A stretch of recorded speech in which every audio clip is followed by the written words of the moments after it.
Today on the Be Unstoppable podcast, we have a truly special guest, Mo Samuels from Sons of Sonix, also known as S.O.S. As a pioneering force in music production, Mo Samuels has been instrumental in shaping the sound of contemporary music. His work with an impressive array of artists, including Stormzy, Wretch 2, Jennifer Lopez, Ariana Grande, and Janet Jackson, has garnered critical acclaim and a dedicated following. Mo's journey from humble beginnings to becoming a Grammy-nominated, sought-after producer is a testament to his relentless drive, creativity, and passion for the craft. Today, we're excited to delve into his story, exploring the challenges he's faced and discuss his vision for the future as he diversifies his business interests into sports, fashion, and media. Please join me in welcoming the always super stylish and very, very, very talented Mo Samuels. And remember, you have the power to choose your path in life. Absolutely. But always choose to be unstoppable. Beautiful. Hey, I kind of like that intro, thank you. I might have to record you doing that, and then, I'll play it for every time I do something like this. Thanks for having me on, bro. I appreciate it. No problem. Thank you for joining us. Welcome to the Be Unstoppable podcast. Thank you. This is amazing. It's a pleasure to have you here. Happy to be here. We want to get into it. Let's start with your early days. Man. What was life like growing up in South London? And how did the environment shape your sound and your vision? I got to take it back. I'm a church kid by heart. Mm-hmm. And, my family were heavily in the church scene. From the ages of 0, all I knew was church. Yeah. Church music. My dad played church gospel music in the house. And, that's where my love for music kind of began. And it was interesting because before I kind of was like heavily playing keys, which is my first instrument, it was always like my parents' church or my parents' God. Like, I didn't know God for myself at that time, and it was always this imbalance between what school life, I don't want to say road because I was never on a road, but the people that were on it or in it, mixed with going to church every day or every other day. And that balance was just never made sense. Do you get what I'm trying to say? Like, you're trying to live one way, go to church, be the good kid. Your dad's a minister or whatnot. But then you go to school with these kids who just live rebelliously and do what the hell they want. And that was kind of how it was for me, literally, up until secondary school. Just church every day. If it wasn't church, I was at some youth club with guys from the area, and it was just that. There there wasn't any like foresight about what some people say, oh yeah, I knew I was gonna be. I was just a kid. Enjoyed going to church, enjoyed playing keys. Started playing keys at the age of like 5 by accident. I say by accident because the scenarios of how it happened was by accident, but obviously everything that God is involved in is never by accident, right? Absolutely. But what was that accident? So basically, at the time we was at my uncle's church, which is my mum's brother, and Harmony was the keyboard player there. And that's Harmony's my older brother, right? And he ended up, he just got to an age where he was like, I'm not following you guys' church thing anymore. Like, he wanted to go and find his own church and play his own church. So he's left now. I must have been, maybe like 6 or 7. We didn't have a keyboard player. So there was one day my sister came to me and she was just like, so he's gone now. You're playing keys on Sunday. I'm like, I've never ever pressed a keyboard before in my life. Like, how am I meant to even figure this out? And I remember we had an old Casio at home. I think it was one of the ones that my brother had left. Yeah. And I just remember just turning it on and just, I don't know how, just trying to figure out what was what, how to play what. And I guess that's where, when people say, you learn by ear rather than reading. That's kind of where I started learning. So I would listen and then I would try and like. And you were 6 years old. And I was like 6, 7 years old. Wow. And I just got thrown in the deep end, and I had to learn how to swim, right? And that was literally how I started. And then obviously once you know one song, then you kind of start getting better at playing other songs. So did you play on that Sunday? I played on a Sunday, bro. And you didn't get booed off or heckled or Nah. anything? I mean, luckily for me, yeah, the church was small. Yeah. So it wasn't like it was this 10,000 seater church where people are going to be like, who the hell just came? Like, it was a very small church, you know. I could count how many members were there. So I guess that was like my training ground. That was where I could, like, you know, flex and, you know, get better and make mistakes, and no one was really going to kind of punish me or judge me or, you know, point the finger. But it was just surreal to be thrown into something like that I've never done and actually work out. And that's why I said it wasn't by accident, but it was by accident. And you know, literally from those ages up until this present moment, like, playing keys was always a thing for me. Like, it's my first love. You know, if they told me you're never ever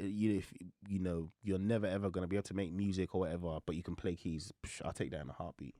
Wow. I'll take that in a heartbeat. I don't need to open up a laptop or make any beats to enjoy or to take me back to those very, very early moments where it wasn't about any external things with the music business. It's just about going to church and just playing keys. So what is it about keys that's so special to you? It's the feeling, you know. If you hear any records that, you know, I've been privileged to be a part of, right, one of the key elements of it is the chords or the keys, or something in it that gives a chord progression in some sort of way. Like, there's just something that it does to my heartstrings, you know what I'm saying? And I just remember being back at church, being so young, and just hearing all of these other top, you know, keyboard players at the time when the gospel scene was a thing, and just they'd play some chords, and you know, when you make that screwed face, like, did you just play that? Yeah. Like, wow.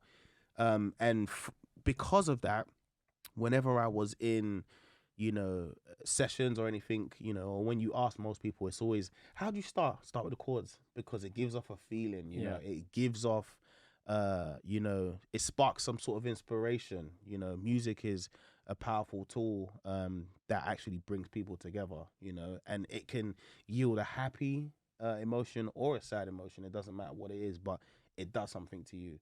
And that's why, like I said, like, I will always go back and sit on the keyboard and play for hours, because I just know what it can do. I could be in a bad situation and playing a couple chords will do something to me where I'm like, all right, I'm gonna get out of this some way. So yeah, man, it was just beautiful, the process, you know. Nobody really saying we taught him how to play keys. It was literally God, like, self-taught. Just self-taught. God came in, and you know, I was playing every Sunday. I was the church's main keyboard player. I mean, it had to be at 6 years old. Yeah, wow, that's incredible. Yeah, that's a lot of pressure. It was a lot of pressure, but I didn't understand what pressure was at that time. Right? I wasn't. It didn't seem like. It didn't.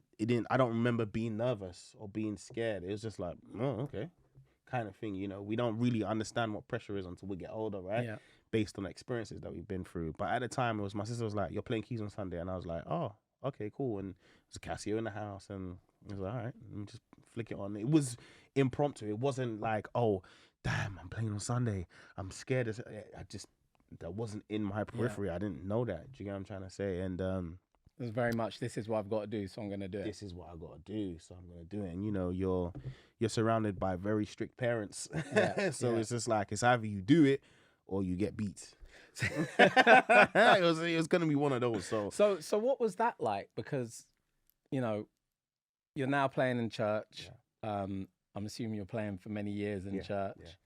And you're developing a love for music. Yeah. You're coming from a strict household.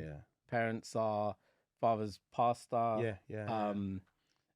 Church values, educate. You come from a Nigerian background, so education is at the forefront. You're falling in love with music. How does that go?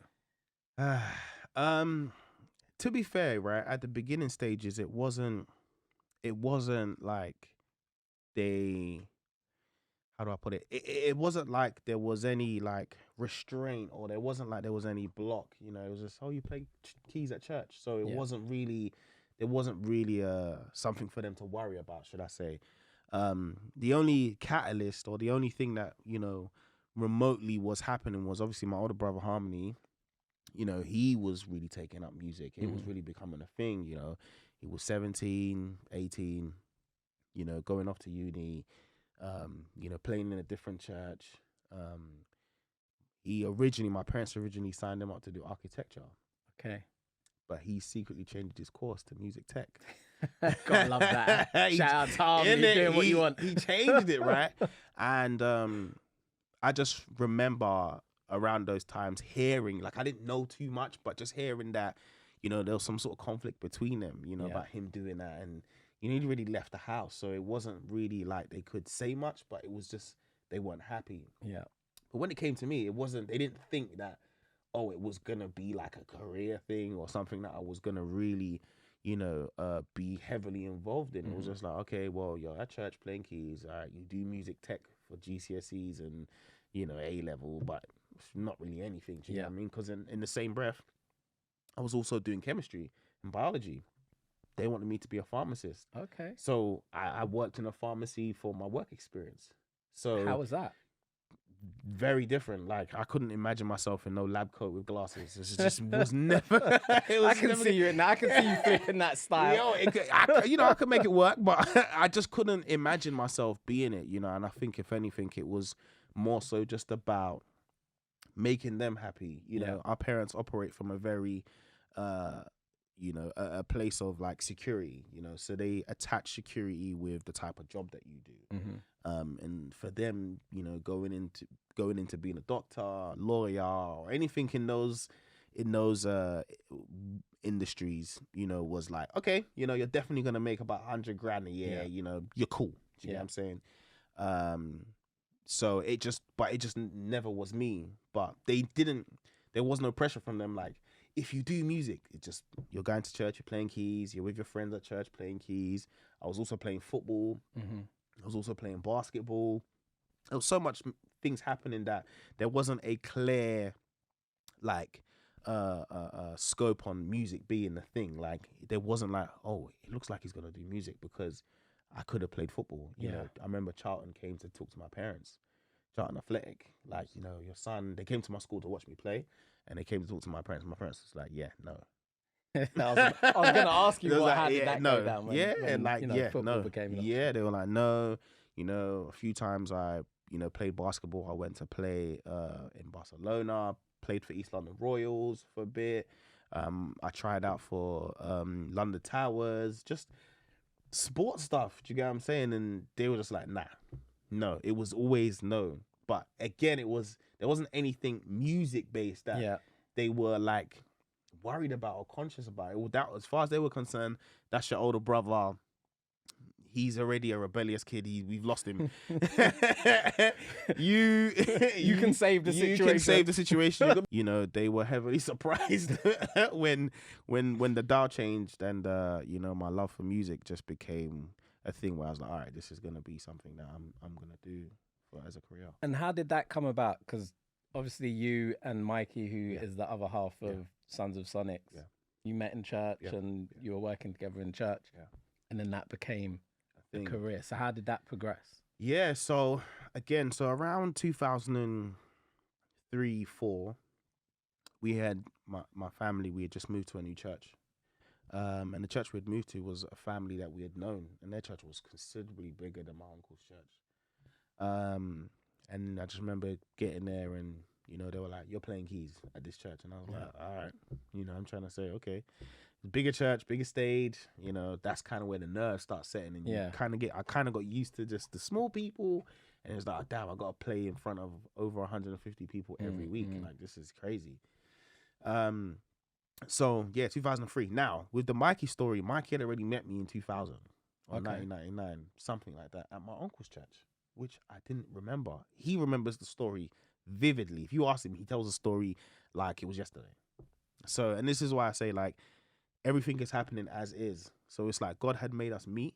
Then we didn't see each other for 3 years because he was already at his own church. He just came to the church as a guest because he played drums. So he came to play at my uncle's church to play drums, right? And then when he got there and realized there wasn't no drums, and that it was just a keyboard, because I used to program the drums on the keyboard. So we had met, and he says that during that time I had got him a tango or something like that, or something like that. You showed him kindness. That's why he remembered. That's why he remembered, right? Yeah. So I was like, damn, okay, cool. But we didn't see each other until 3 years later. So 2000 so I'm at this church 2003, 4, sorry, maybe about 5 years later. So I'm at this church for about a year. So then he joins, I think 2004, 5, and he tells a story. I don't remember the story, but he tells a story that he saw me on stage and he was telling his friends that he'd come with, I met this guy 3 years ago. I know him. So at the end, he's come up to me, or he said to his friend, I'm going to go chat to him. Like, I know who he is. He's come up to me apparently and said, yo, bro, do you remember me? I came to your uncle's church. And I was like, nah, fam. I don't remember. And you know, when you're a kid, like there's so many things that are happening in and around that time. So there's a lot of memories that you don't recall. Yeah. So he went back to his boys and he says to his boy, and his boys are like, see, told you didn't know him. So told you didn't know him. Anyway, he ends up joining the church. He starts playing drums at the church. And, you know, we just formed a bond, you know. I was the keyboard player, he was a drum. We were like the new generation. So obviously there was an older generation. The pastor's kids was the drummer and piano player. Mm-hmm. But we were like the new generation that were coming in. We were listening to a different kind of gospel music, you know. It was very progressive. Yeah. We were trying to incorporate that into like our live playing and stuff and whatnot. So as time went on, we kind of became, positions started changing. So like the pastor's son started traveling. And then the other one, the drummer, started becoming a pastor. So Mike and I became like the main instrumentalists at the church. Yeah. Worship leaders. What exactly? Yeah. So time was going. 2006 goes by. 2007 goes by. We finished college. We both did music in college, and we're going to uni. And before we go to uni, we're on a church retreat. We're driving up there, and we're just talking, and we were just both really upset with where the music industry was in London. You know, obviously we were still 17, 18. Yeah. And it's interesting because I guess at that age, when I think about it now, at that age, there was so much expectation of the music industry. Like, you know, you just feel like when you're talented, you know, when you're that young, you think, well, I'm talented, so somebody should give me a look in, or should, you know what I mean? And I think watching Harmony progress through his career probably played a subconscious like thing on our minds, like, the hell, like we should be, you know, a bit further forward, or we should be moving. Anyway, we were talking about it and we were just like, you know what, we just don't like how the music industry in the UK is set at the time. And we were like, you know what, let's come together and be a duo. And it was just like our eyes both lit up like, yeah, that's a good idea. And I remember we was on stage at this retreat and we were thinking of names. A lot of people don't know that when we came up with the name S.O.S, it was based on that music magazine, Sound on Sound. Do you remember that music magazine? I remember Sound on Sound, yeah. Right. Yeah. So that was actually our name, right? Okay. Sound on Sound. Like, that was the inspiration we got. Like, okay, S.O.S stands for like, it's urgent, emergency. But what would be the actual, like, obviously that's the acronym. What would be the names? Like, and then Sound on Sound was like, okay, let's just be Sound on Sound. Like, you know, Sound on Sound. And we ran with that. And we both go off to uni. And while we were in the process of like figuring out what this thing was going to be, I was like, I know a singer-songwriter. And he was like, I know one too. Well, let's bring it together and we'll just be like a production house. And at the time, I don't know if you remember, there was a production house that Harmony was involved in called the Right House. Okay. Right House was H, Cherry V, Marcus Sare, Tele Riley, and Louis Sen. Yeah, I remember and that. Jermaine Riley, yeah. So it was like a thing. And I just remember that what I loved about it was the outlook of it being like a team, a community, you know, all of these creative coming together to create something. It was just like, wow, that would be really, really sick. And so that's how S.O.S kind of started. Sons of Sonix, well, S.O.S at the time started, and it was 4 of us at the beginning. And it was interesting. We were just kids that were just hungry and excited about making music. And how did the name go from Sound on Sound, S.O.S, to Sons of Sonix?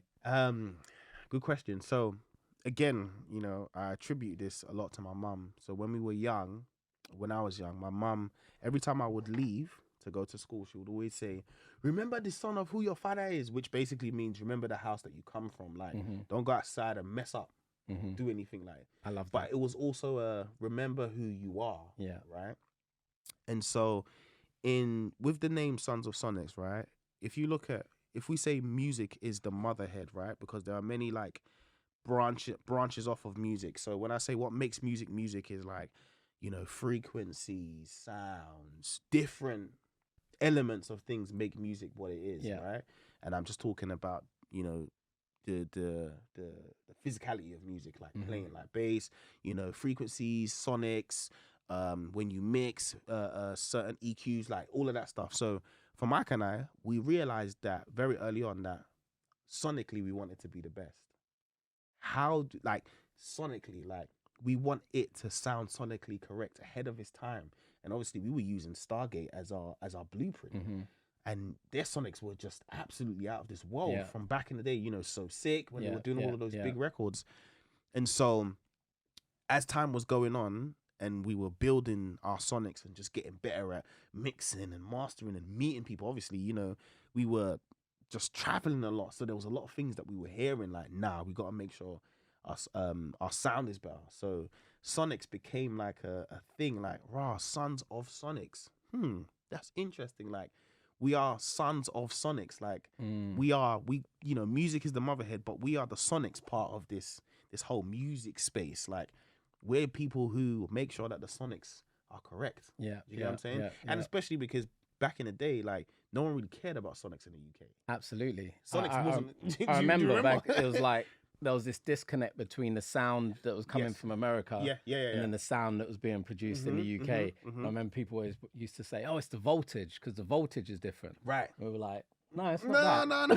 Exactly. That was always the problem, And, America just had set the bar. The bar was high. Like, people, their sound was just exquisite. You couldn't explain it. And for some reason, we just didn't take care, in London.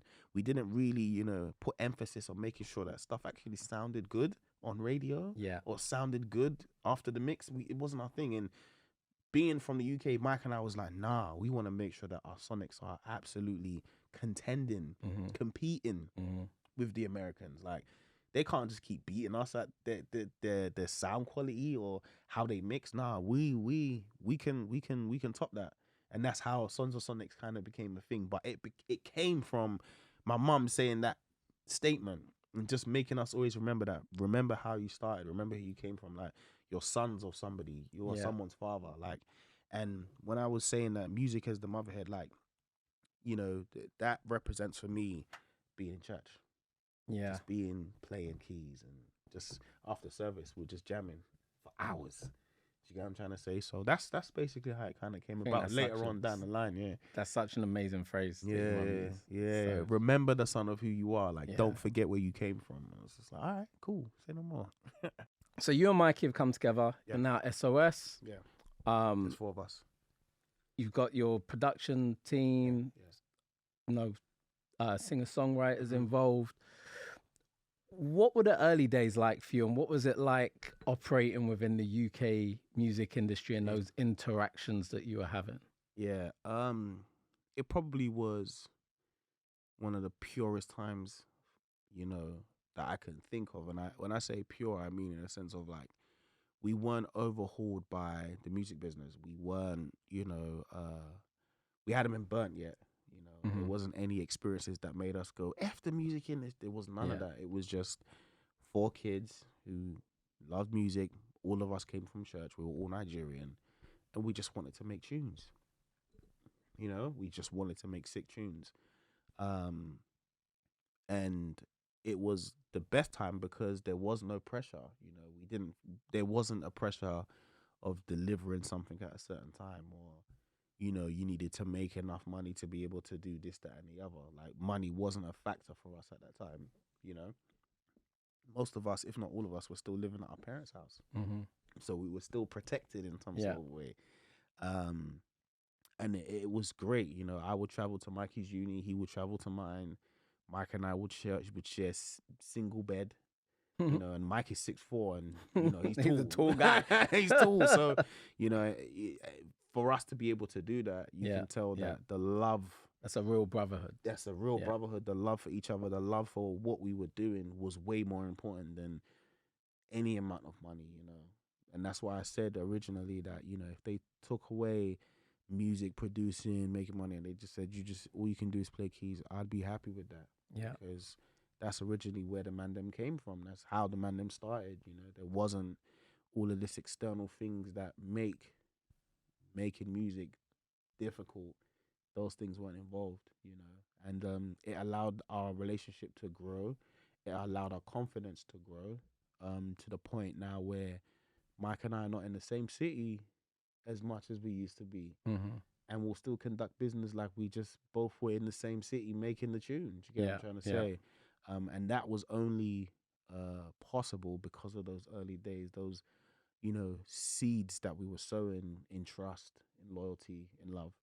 And, you know, just the intention of where we wanted to be, you know, that was very, very important. So, yeah, there wasn't anything, you know, like I said, that was remotely hanging over our head that we needed to do. It was just making tunes, going to his uni, him coming to our uni, and we were both doing music tech at university. So, you know, if it wasn't music outside of it, it was like, bro, what's your dissertation, or what you got to hand in? Do you get what I'm trying? That was our ethos for 4 years of our life, you know, and it served us well before obviously LA started happening. So what was the next thing that happened after that? Did you go straight to LA? Did you start working with talent here in the UK? What was so kind of timeline? How did that work? So 2011, a lot of people don't really actually know that I hadn't spoken to my older brother Harmony. Shout out Harmony, who's a extraordinaire, you know, one of the pioneers of the music industry in the UK.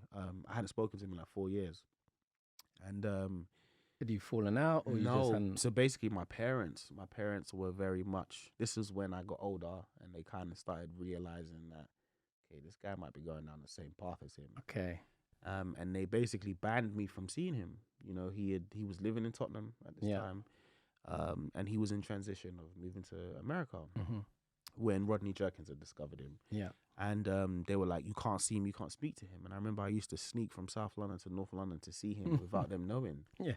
And so, yeah, he had left, and 4 years rolls by. And I just remember him hitting me up in 2011 and saying to me, where are you? I said, where else would I be? I'm at uni. I'm in London. He's like, all right, come to LA. I'm like, LA? What LA are you talking about? It's like Los Angeles. I'm like, bruv, where are you? What are you talking about? Like, I wasn't well traveled. You know, I'd gone like maybe to Germany, maybe to Texas with my mom, but I didn't know these places. You know, I didn't know all of these cities in America. So I was like, rah, Los Angeles. And I could only attach that to the Fresh Prince of Bel-Air, you know. that was what we would watch on Trouble. Remember the channel Trouble? That was it, Fresh Prince of Bel-Air. Like, I didn't know anything. So I was like, all right, cool. So I, you know, used my bursary at uni, my bursary money, and I take my ass to Los Angeles. And I just remember getting there. I remember even the process going there, how I somehow convinced my parents. You know, I think they were in the process of mending their relationship. So they let me go. And I just remember my mom saying, you know, I had to, you know, trim my beard down. I had to do all of this stuff because, you know, America was a bit hot around them times, you know. A lot of people don't know the Iraq war was happening, you know, immigration was crazy at the time. Like, you couldn't just go there, you know.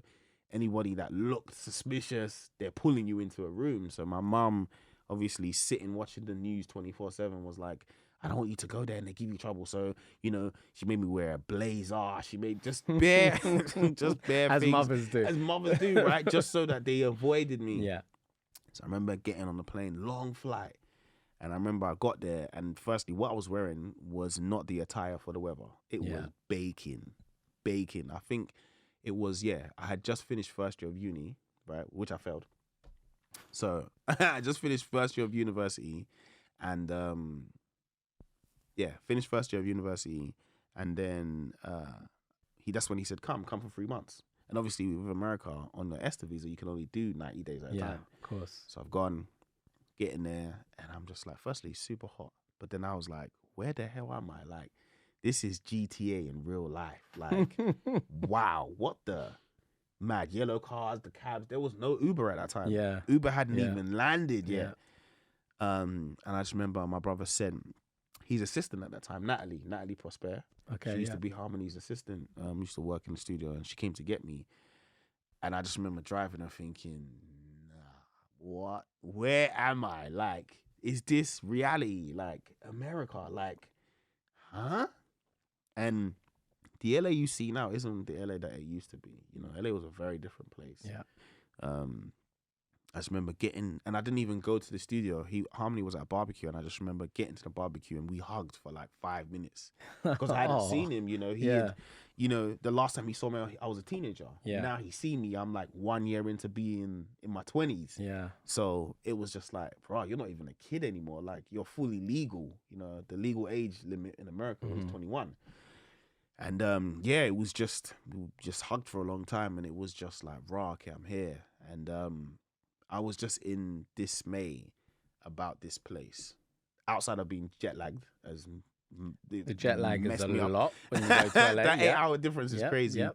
But I was just, you know, I was just like overjoyed. I was overwhelmed with being here, you know, and just what he was about to start achieving. And I just remember calling Mikey. So Mikey didn't come with me that first time. Okay. I went by myself the first time. And then the guy who was a part of our team, Shay Jacobs, shout out Shay, came after or came towards the end of my trip. And I remember calling Mike on Skype. This was before there was any FaceTime or anything. Called him on Skype, and I was like, bro, this Los Angeles ain't, bruv. It's different, you know. Like, this ain't nothing like London. Like, nah. And he was like, really? I was like, I'm telling you, trust me. So I'm there now. Weeks are going past, and obviously I've now got to where he's building his studio, where it originally was. Obviously, he's moved now. Recently rented it, or you know, I remember the original studio. He leased the it. compound. The compound, right? Yeah, exactly. So obviously it's been leased now to Rock Nation, so Rock Nation has taken over. But that was like, you know, that's where my growth spurt really happened. Okay. And I remember getting there, and they were still building. I remember seeing all the wood outside. They were still building 18 with the side that Mike and I took over. They were still building that. That wasn't even done.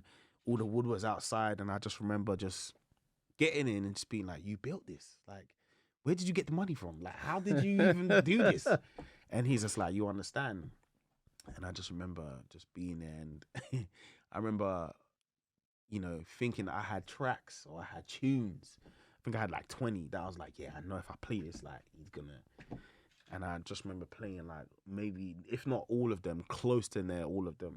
And he was like, cool, they're cool. I was like, oh, okay.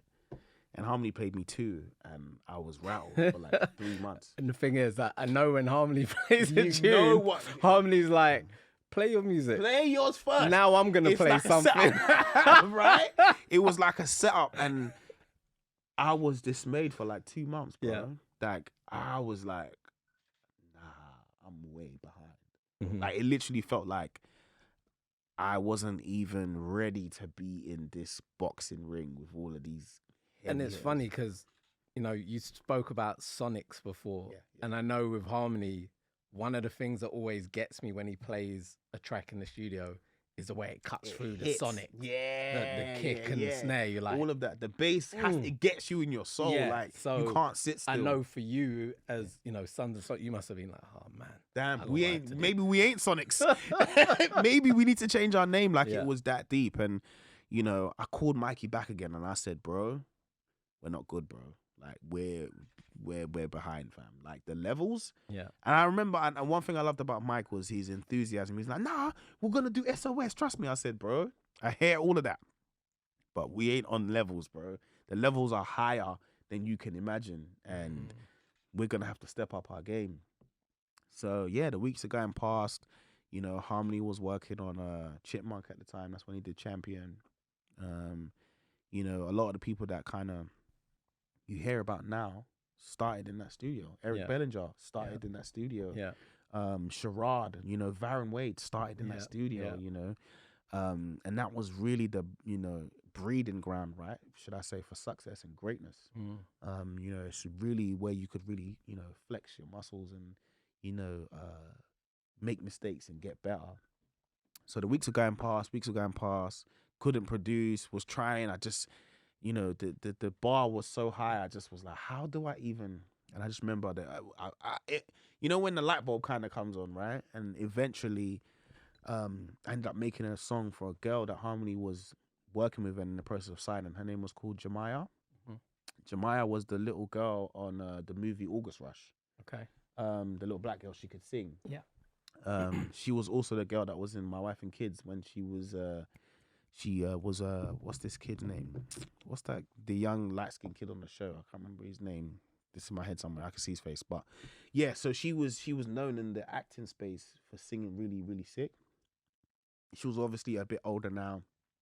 So Harmony had been brought in to work on her project, and he was like, I need a tune from you. And I was like, all right. And I ended up making this beat, and it worked perfectly. They wrote a tune to it. He was like, yo, this is crazy, it's gonna be the single. And I'm like, wait, what? Like, have I clocked this thing now? It's like, am I levels now? I'm certified. I've got a single. Yeah.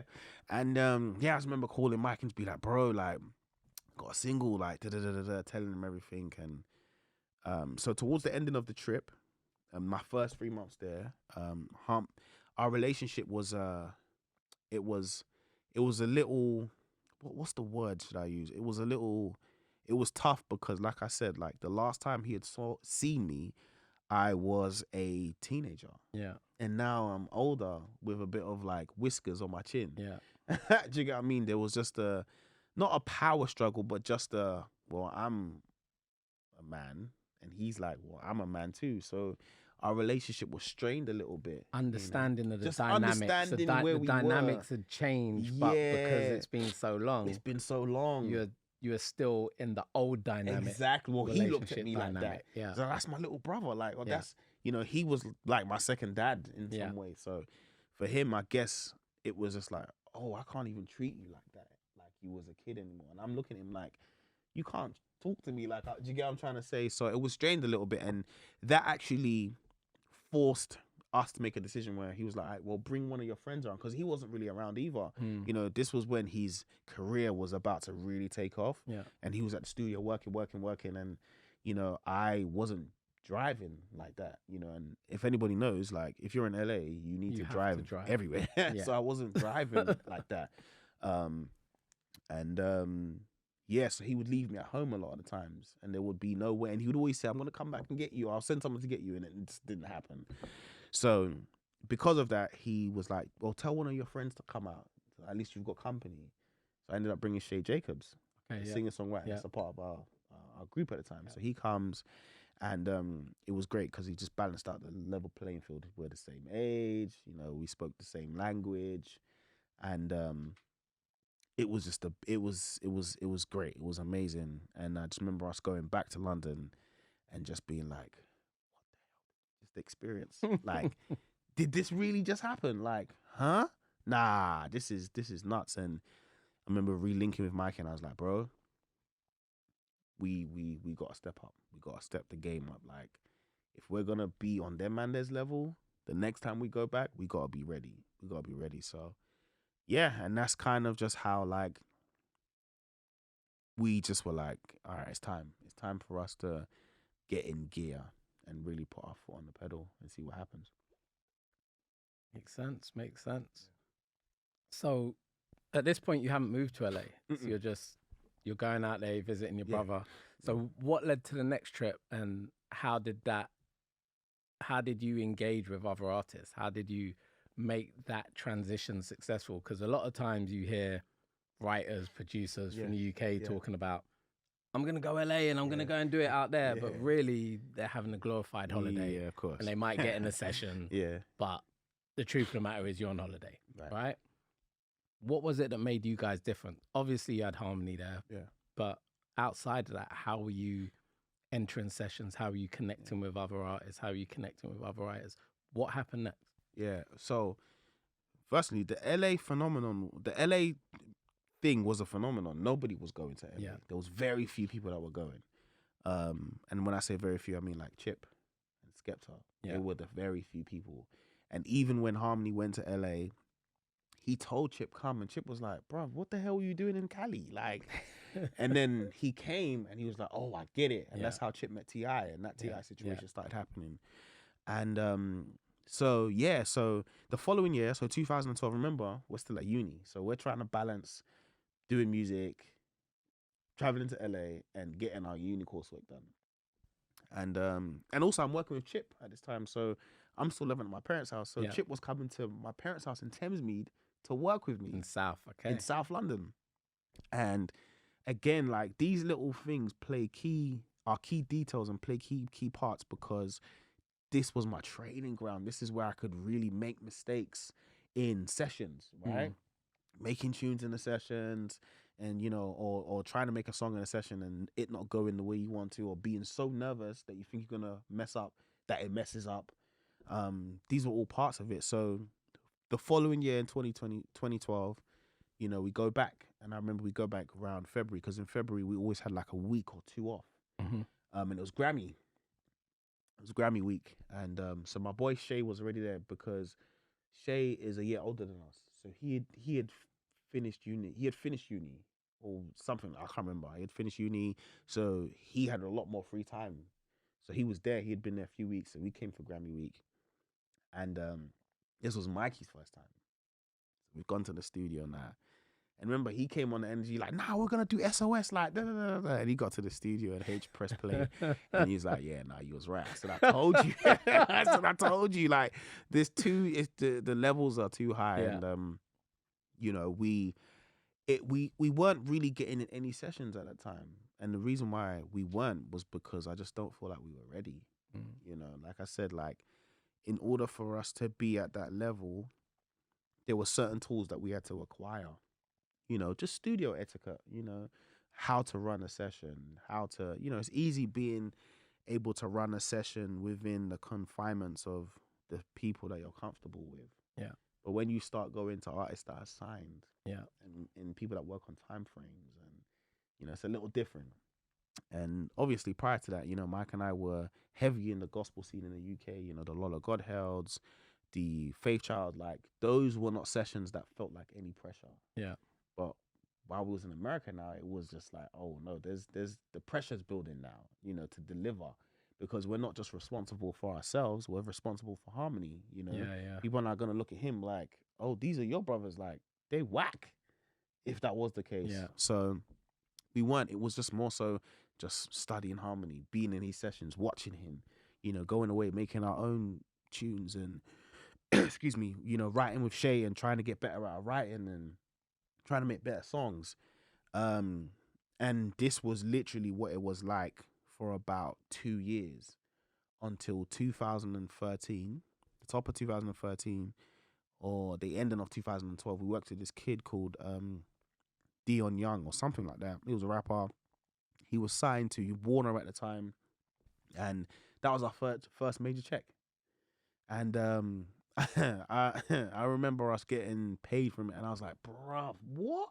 We ain't seen peas like this. Like, it was like $5,000. It was, but we ain't seen no money like that. Do you get what I'm saying? Outside of getting money from university, you know, student loans and stuff. But this was like raw, like, wow. So Dion Young, it was featuring French Montana. So we were like, ooh, this could be something. This could be like the beginning of something. And it's always crazy that you think that when there's a big name attached to something, right? Or when there's a cosign from someone, you think that that's the open door, and usually it isn't. That's one of the things that the music game taught me. It's like, it usually isn't. A lot of times, the big break comes from the thing that you least expect. So, did the tune with Dion Young, you know, didn't really do anything. But I think for anything, it just helped our confidence to know that we could go into a session, make a record, or send a beat, should I say, and somebody would like it, because we didn't know what sending beats were like that. We were just getting into the sessions. So yeah, we finished that trip. Finished that trip in 2013. We did Dion Young ending of 2012. 2013, we go back to LA. We're in the process of finishing our uni, right? So graduating and whatnot. Yeah. And as soon as we get there, Harmony's working on Ariana Grande. And he says, I need you lot to work with me on this Ariana Grande project. And we were like, okay. And she was a new artist at the time. She had just come off of the Victoria show, the Nickelodeon show. Yeah. And Scoot Bourne had picked her up, and she'd gone into music. And it was weird because I remember watching the show and being around my nieces and nephews, etc. And they loved the show, and I remember going, "Oh, she's going to be a star," just because of the relationship that the kids had with her for Nickelodeon. So when she moved into music, I was like, "Okay, this could be interesting. This could be something." So she wasn't the Ariana that we all know now. No. This is right at the beginning. Yeah, this is early doors. There was all of these speculations that she could be the next Mariah Carey and all of this stuff, and a few people were unsure. They didn't know. And, Harmony got thrown the project. And obviously at this time, he had done Chris Brown.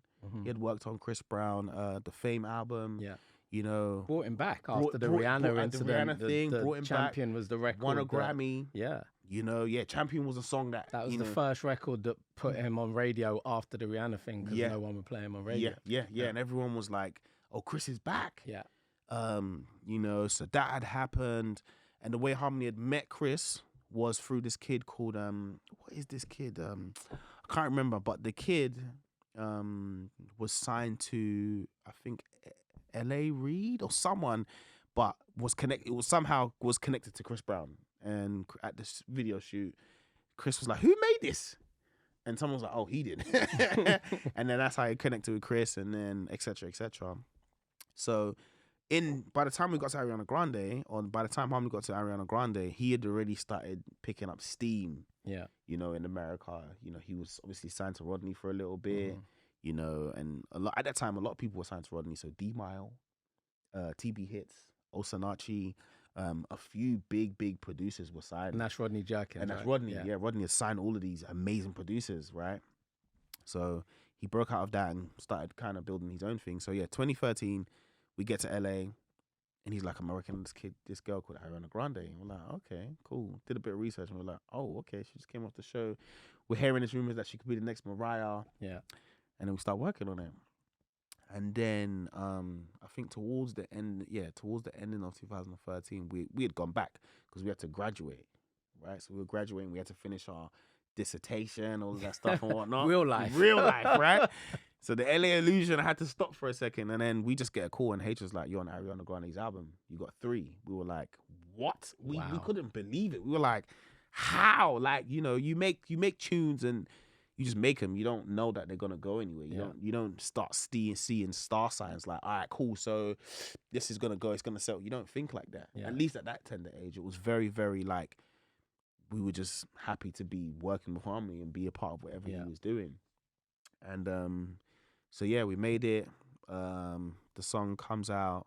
Well, the single comes out, The Way, with Mac Miller, and then that starts jumping up and going crazy. Huge record, went crazy, #1. I think it's like triple or 4-time platinum now or something like that.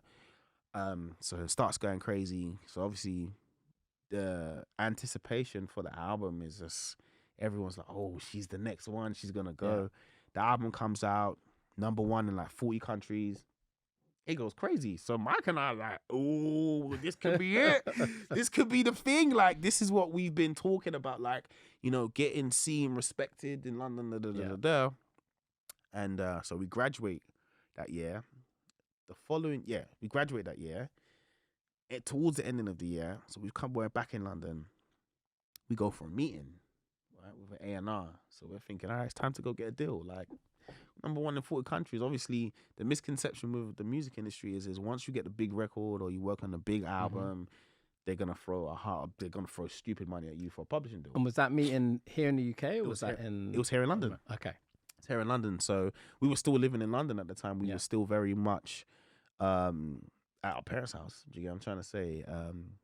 And I was fortunate to know a few key people just because Harmony had created such a network of people he knew in London. Yeah. And there were a lot of the times when I would sneak and go to the studio. Those people that now were in executive positions or managerial positions were there. Yeah.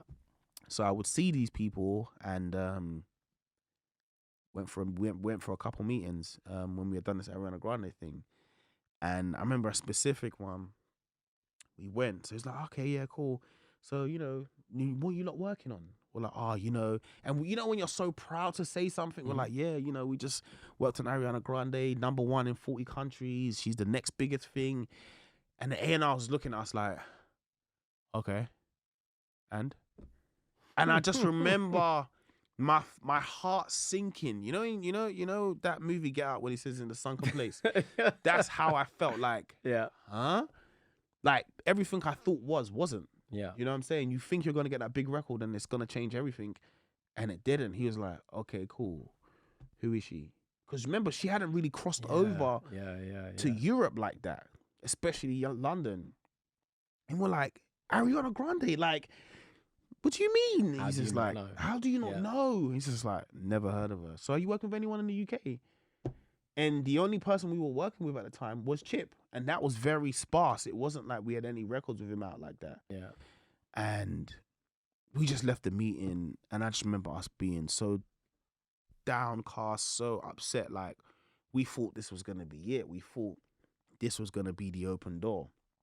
And my manager at the time, Sebastian, so I shout out Sebastian, was obviously talking to H. It was really one of H's good friends, and he was saying to H, we need to get them someone big in the UK to kind of like work with, to be able to start the ball rolling at least here, because they still live here.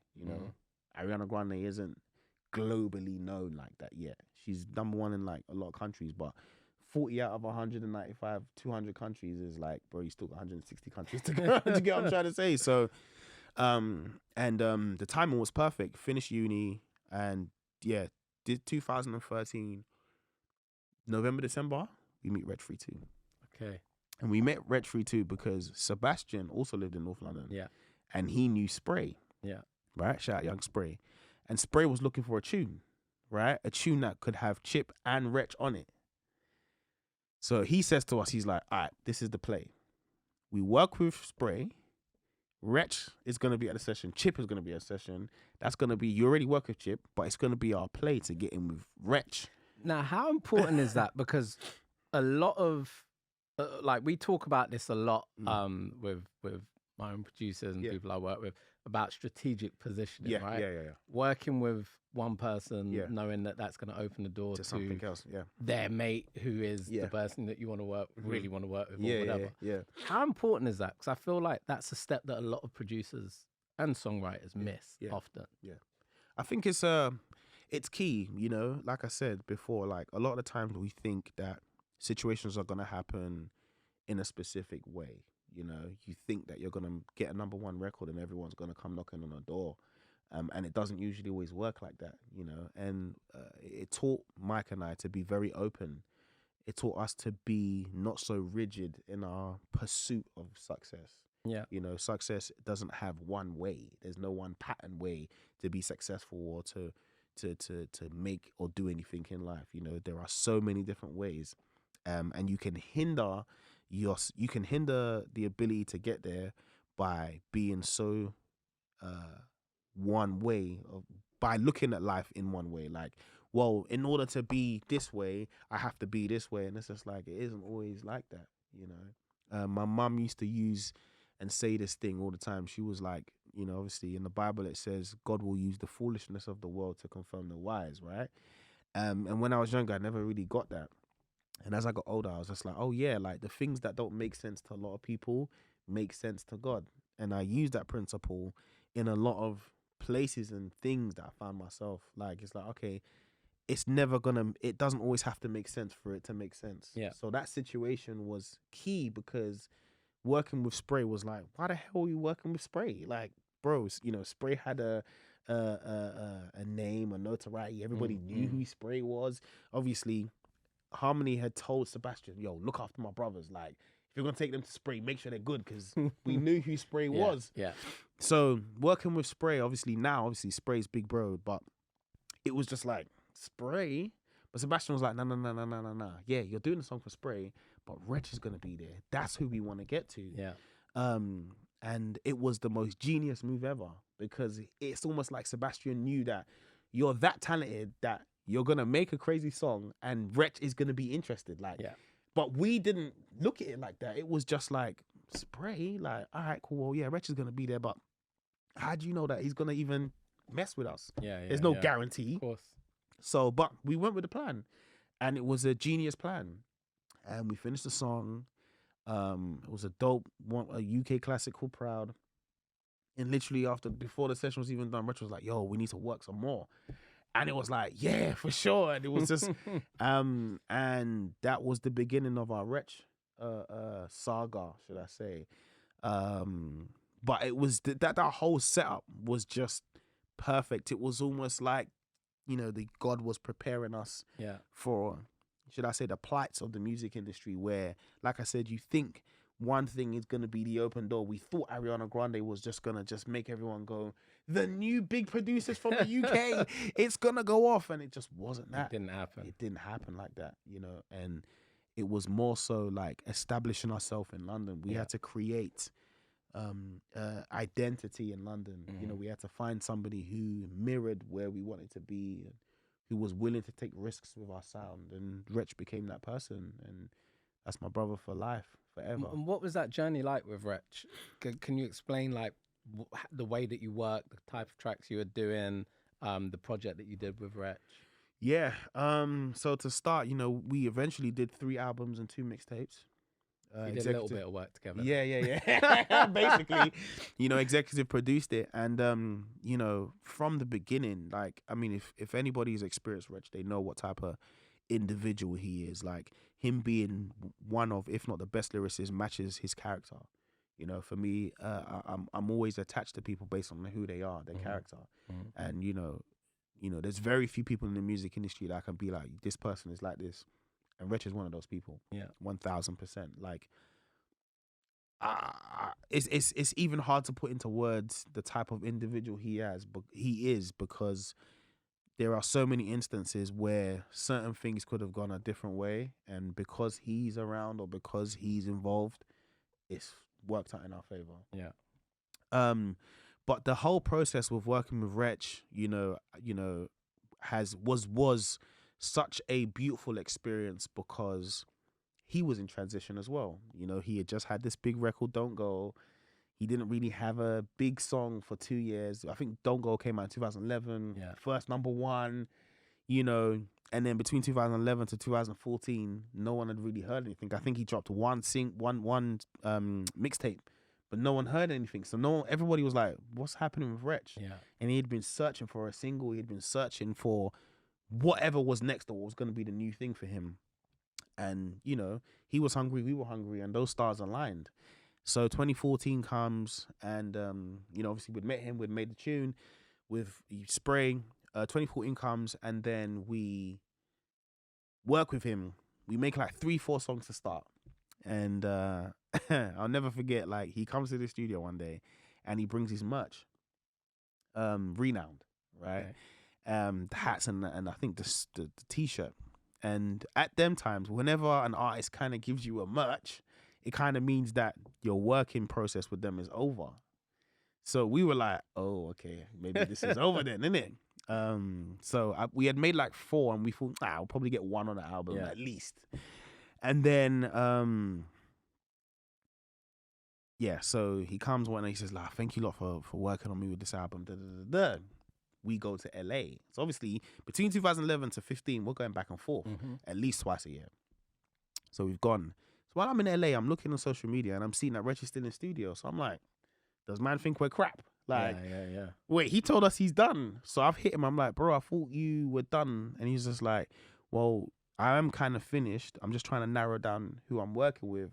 I mess with you, man. We should continue to work. Let me know when you get back. So I was like, all right, cool. Yeah. We get back. Couple weeks later, we made 6 Words. Wow. In April 2014. Wow. Yeah. And, that was where that trust first began, because it was like, oh, okay, like, I trust you, man. I trust you, man, to take me to a place where I haven't been before. Yeah. Like Wretch wasn't meant to sing yet. When we got to Wretch, he was like, the next album I'm gonna sing. I wanna try my efforts in singing and dropping a couple vocals. Like when people hear Wretch sing now, it's like, raw, you got 1-2 vocal on you. It's just like we were back in the days, like especially Mikey was really, really like helping Wretch get those notes and knowing how to sing and Coaxing it out. Really, really getting out of him. And 2014, we made 6 words, and I just remember that day we was using my church studio at the time. So my church was downstairs and the studio was upstairs, right? And everybody, obviously Wretch was signed to Ministry at the time. Yeah. And Twin was at Ministry at the time. So Twins come down. All of these execs that I've never seen in my life have come down, and they're like, this is the one, this is it. It's next. And we was Mike and Mike and I just looking at each other like, okay. And obviously, Wretch wrote that song with Varan, shout out Varan, and that was the real beginning of how that relationship was gonna form. It's not easy. It's not easy to do 3 albums with the same producer.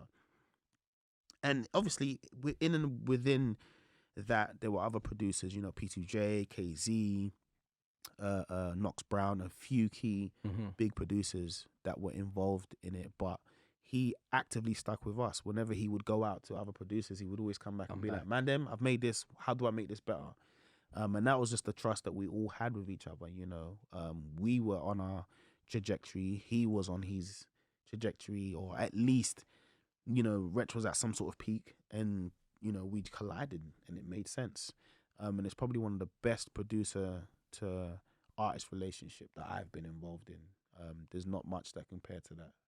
And it was the beginning of how our life was changing in the music scene in the UK. So you got the moment that you needed. So you got that recognition in the UK. You got the record in the UK that the UK industry could look at and go, okay, we know who that is. It's doing something. Yeah. You've had the record in America. Yeah. What happens next? Woo! Okay, so 6 words, 6 words comes out. It's our first top 5. Is it top 10, top 5, one of them in the UK? So we're like, it's radio worthy. Like, finding the balance between drum and bass and R&B. Yeah. I remember there was something that Harmony had said while we was in LA one time. He was like, do what you love, but give them what they like. Yeah. Right? So what they like is the drum and bass. Drum and bass was a thing then. Yeah. And even that whole saga was crazy because, like I said, the woes of the music industry. So at the time, Wretch was at Ministry. Wretch's A&R was friends with this producer's manager, known producer, in the drum and bass world. So I remember them saying, we're going to send it to this guy. He's a DJ as well, get him to just touch it up and see. And obviously at first we were like, okay, but all right, cool. Wretch was like, no, let's send it to him. We'll see in it. Cool. He does whatever. He sends it back. Sounds like a completely different song. So Wretch is like, you know what? Let's all go down to his studio. Yeah. We'll figure it out, work it out, and go from there. So we go to Twickenham. That's where his studio was. We've gone to Twickenham now. Sat there. Everything that he took out that was our instruments, we said, put it back. Yeah. Put it back. Puts it back now. Cool. A couple months goes down. Release date. So remember, back then, streaming wasn't even a thing yet. Yeah. So you did the 6-week campaign, blah, blah, blah, blah, blah. So primetime radio, Fern Cotton, new Wretch Free 2, 6 words, produced by this other producer. And when I tell you, the way I was livid, I said, nah, you're not gonna take that away from us. Like, we sat in the studio for hours. You didn't even really do anything. You just about mixed the record. And I remember Sebastian going crazy. He picked up the phone, called Wretch's manager, like, what's this? Harmony was pissed.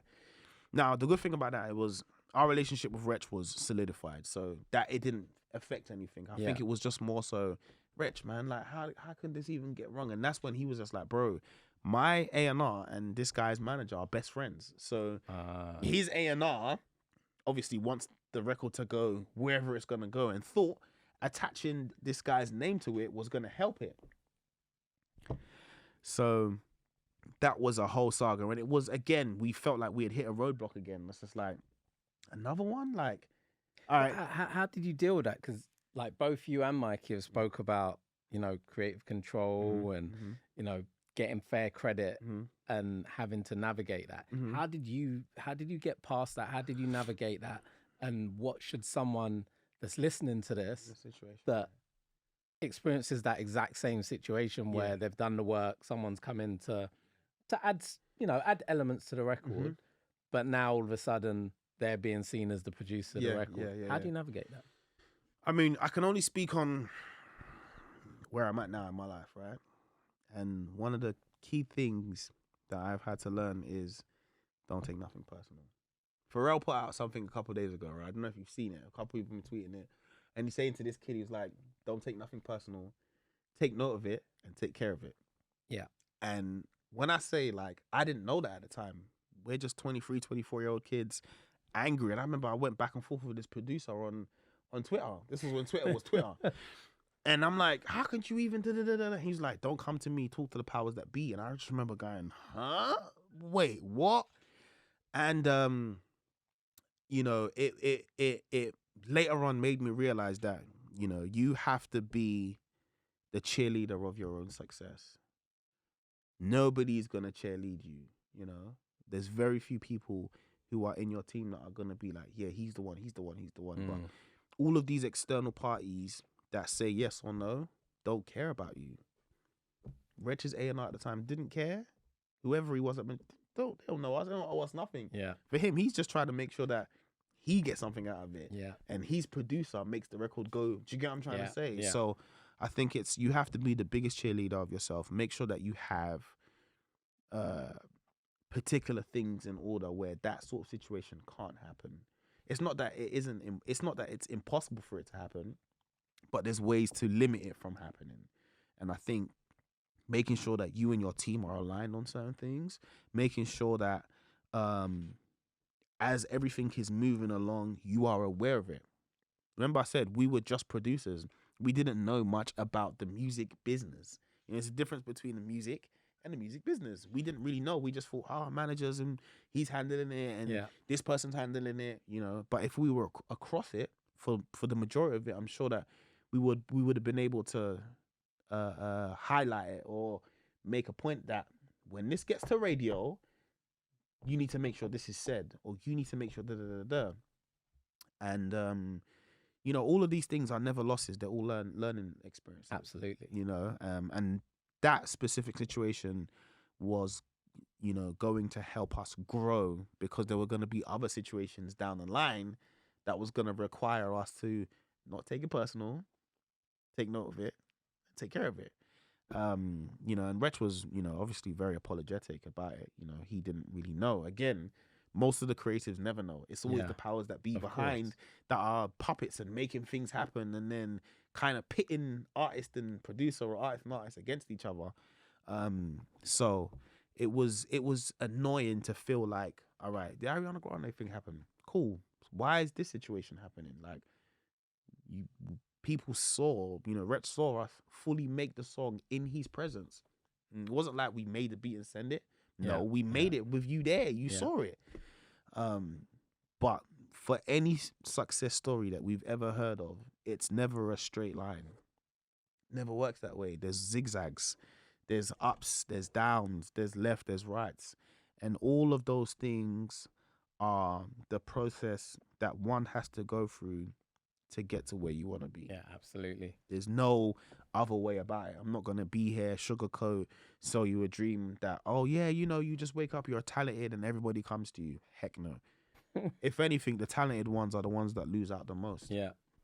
Yeah. Because all we operate from or on is the fact that we're talented. Yeah. You know?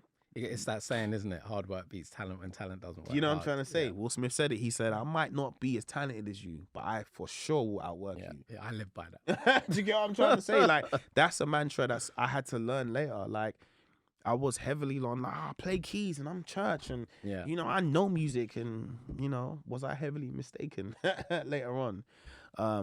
But, you know, all of these things are essential for where you want to be, for where you want to get to. You know, you need disappointments, you need failures, because those things allow you to acquire tools that you need when you're actually at the top, when you're at your peak, so that you can get through them. So that was that process. But one thing I was happy about was that situation didn't mess up our relationship with Wretch. If anything, it made it stronger.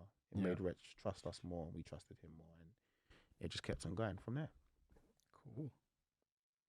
So let's fast forward a little bit. You've mentioned in the past someone called Poo Bear. For those listening, Poo Bear is Justin Bieber's main collaborator. One of the best writers of our time. And, you know, you've discussed Justin as well, and the effect that working with Poo Bear had on your creative process. Can you elaborate on what that was like, how that came about actually, and, you know, the effect that had on your creative process? So, give you a bit of backstory. So, like I said, we finished Wretch. 2015, we get signed. We get signed in America. For publishing. Yeah. To this label called Peer Music. Peer Music, go ahead. And just to say, I remember that because I remember speaking, it was Tough that signed Uncle Tough, right? shout out Uncle Tough, yeah.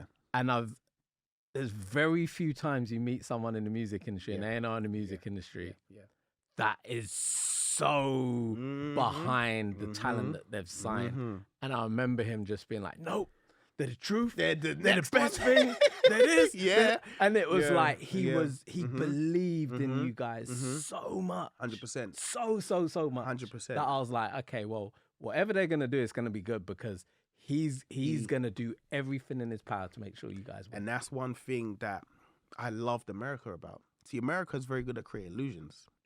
There are a lot of people that are in their position or have blown or become big, not necessarily because there is talent or they actually make good songs, but there's a good salesman behind them. Yeah.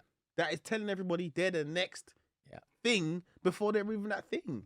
And Tough was that person for us. You know, the Peer Music in the UK were very unsure about us. Yeah. You know, when I heard the story later on, they were like, we're not really sure about them. Yeah, got top 10. Yeah, I don't know. Tough was like, I've heard 6 words. I've heard everything I need to hear. I'm signing them off of that one record. Yeah. And he says it today. It was the best thing he ever did. You know, so we signed him. We got signed in America. And in this time, to give backstory to how we met Poo Bear, obviously we've done Wretch. So our stock in London is picking up. Krept and Conan, Stormzy were doing Wretch, doing Chip. You know, all the rappers in London.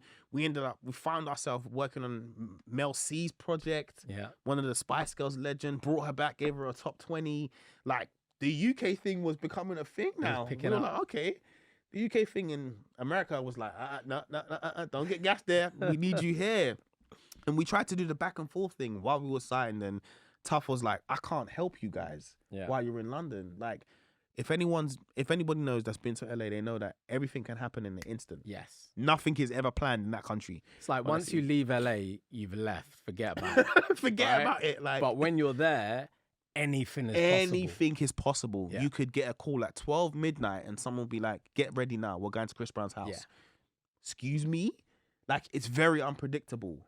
And because we kept on missing out on opportunities, our A&R was like, you lot need to figure out moving here. Because we were very much like, nah, we're going to try and stay in London and do the back and forth thing. And at the time, you know, you see a lot of people doing it now, but at the time, it just wasn't feasible. Yeah. You know, social media was still on a come up. Streaming wasn't really kicking off like that yet. So we were like, all right, cool. We're going to take a leap. We're going to go. And so we've got to LA. We're there now. You know, thank God we had Harmony there to help navigate us through a lot of things that a lot of people probably didn't have the opportunity to. So Tough is kind of lining out what his plan for us is and who he wants us to work with. And he kept on saying, when you connect with the writer, this is the first time I'd ever heard this, by the way, because in my head, you got to go to the artist. Yeah. When you connect with the writer, that writer will connect you to all the artists. So we were like, okay, cool. Then he says, Poo Bear. And I said, excuse me? Who? He's like, yeah, Poo Bear, you know. And he was giving a story because Poo Bear used to sleep on his couch. On Tuff's couch. On Tuff's couch. Oh wow! All right, I so didn't know that. If when you get time, watch Pooh Bear's. He has got an interview where he talks about it. So Pooh Bear wrote Confessions, whatnot. Lost all Peaches of and Cream Peaches for and Cream, 112 when he was 13 or 15 14 or something like that, it's right? Ridiculous. Been in the game for long, right? So after he'd done Usher, he had lost a lot of money. They had stolen money from him. Obviously, he talks about that whole Scott Storch situation. Yeah. So by 2014, 15, he was a nobody in a sense. And Tuff was driving him to sessions, and I think 2015 or 16, he meets Justin. And the first song they did was "You're All That Matters to Me." That project, that R&B project that Justin came out with, right? And that's how the relationship started. So everybody had been hearing about Poo Bear. We had been hearing about Poo Bear in London. We're like, okay, cool. So by the time we had got to LA, Tuff was like, "Yeah, Poo Bear, that's my guy." We were like, "You what?" He's like, "Yeah, I'm gonna put you in session with him." And I just remember, I remember the session the day before, the panic, because I felt like 2011 again. Yeah. Where I'm like, damn, we're about to sit with one of the greats, one of the greats. Like, we need to make sure our beats are on point. We need to make sure they're knocking. We need to make sure that it's cool. So, if you know anything about Poo Bear doesn't do 12 sessions, 5 hours, an hour a song. He don't waste no time. 4 o'clock, I'm going home by 10 o'clock. I've got kids, I've got family. I'm not here to spend time. I don't have time for that. So we've gone into the session now. I remember we're playing the beats. And he said, "Happy birthday." Yeah. That's the slogan, by the way. Pooh Bear's slogan is "Happy birthday." I never used to get it. I never used to understand. Then I understood it later. Where it's just like, whenever you say happy birthday, it's always a joyous time. It's always a time where you're just happy. So the concept of saying happy birthday makes you think something immediately. I have to admit, totally threw me off. I was like, "Hey, how you doing?" And he was like, happy birthday. Huh? It's the most genius thing that anyone could do or think of. Happy birthday is one time in everybody's life that you're happy or that you feel good or everybody gives you your flowers. So imagine telling that to someone every day. Yeah. Makes them think a type of way immediately. So we're in the studio with him and we're playing these beats and he's like, "Okay, next. Yeah, next." And I just remember thinking, we've messed this up. How is this guy passing out on these beats? And he says one thing that was the key change to how I approach music, or how Mike and I approach music. He was like, "Can you take the drums out and just play chords?" And I was like, "What?" All right, cool. And when we started taking the drums out of these beats we had made, and we just had the chords, this guy was writing songs like that. Okay. He wrote 5 in 5 hours, an hour a song. Wow. And he was just like, it ain't about the drums, it ain't about the beat, it's about the chords. Remember what I said at the beginning of the podcast? Yeah. The chords. Yeah. Where it catches, it pulls something out of you. And that was the first thing that he had said to us. And he was just like, chords are always going to be that connects human to human. Right? Chords are like invisible frequencies. Right? When you press a chord on the keyboard or you hear a chord on a song, it automatically makes you feel like you know the person or you're attached to that person. Resonates. It resonates immediately. It don't matter what it is. You can press a chord and it can give you so many different emotions. Yeah. And from that moment, it became more so about the song. See, up until that point, it was like, we got to make sure the beats knock. You know, we had just dropped Wretch's album, Growing Over Life. That was number 4. You know, 6 was doing well. Krept and Conan was about, we were mostly working with rappers. Excuse me. So for a lot of those rappers, it wasn't about the chords, it was about the drums. So we were very much like, oh yeah, the drums. And then this guy was like, remove that. The chords are important. So we're thinking, wait, huh? And it changed our whole ethos, how we approach music, how we approach music. Like, it wasn't about the drums no more. We just were like, songs sell songs. The songs have to be great. We don't care about whether it's 2 snares or 1 kick. The song has to be important. The chords have to be important. And our relationship grew from there. It was because of him that we got on Trey Songz and Ty Dolla $ign and eventually Justin Bieber. And how did that feel? That much, Trey, Ty, these are huge names within black music space, and then Ty Dolla- Justin Bieber. Yeah, the Ty Dolla one was amazing, and I'll tell you why. Because that year, Ty came to London, to promote that album, and we were there. And I would never forget this moment. There were all these A&Rs that, these A&Rs that you believe are going to be the ones that are going to help you change your life, and these black representative and all of this stuff. We're in the room, and obviously, how we even got on there was Poo Bear had sent the tune. So what Poo Bear does is he'll write the first verse on he'll write the first verse on the hook, write the second verse, but leave the second verse out. And then when he goes to the artist, plays it to them, he'll be like, "Do you like it? Yeah, I messed with this." And then write the second verse with the artist. Them. Yeah, right. It's already written, but makes them feel like they're writing, right? So anyway, we've met Ty in LA, finishing the song, right? So, and I got to smoke with Ty. Like, it was like, I'm freaking smoking with Ty Dolla $ign. This is crazy. This is nuts. Anyway, so we're in London. He's promoting it, the album. Mike and I are there, and obviously, artists see producers all the time. Mm-hmm. So you don't think that you're gonna get recognized. So he's like, "Yeah, so I got this other song called Side Effects.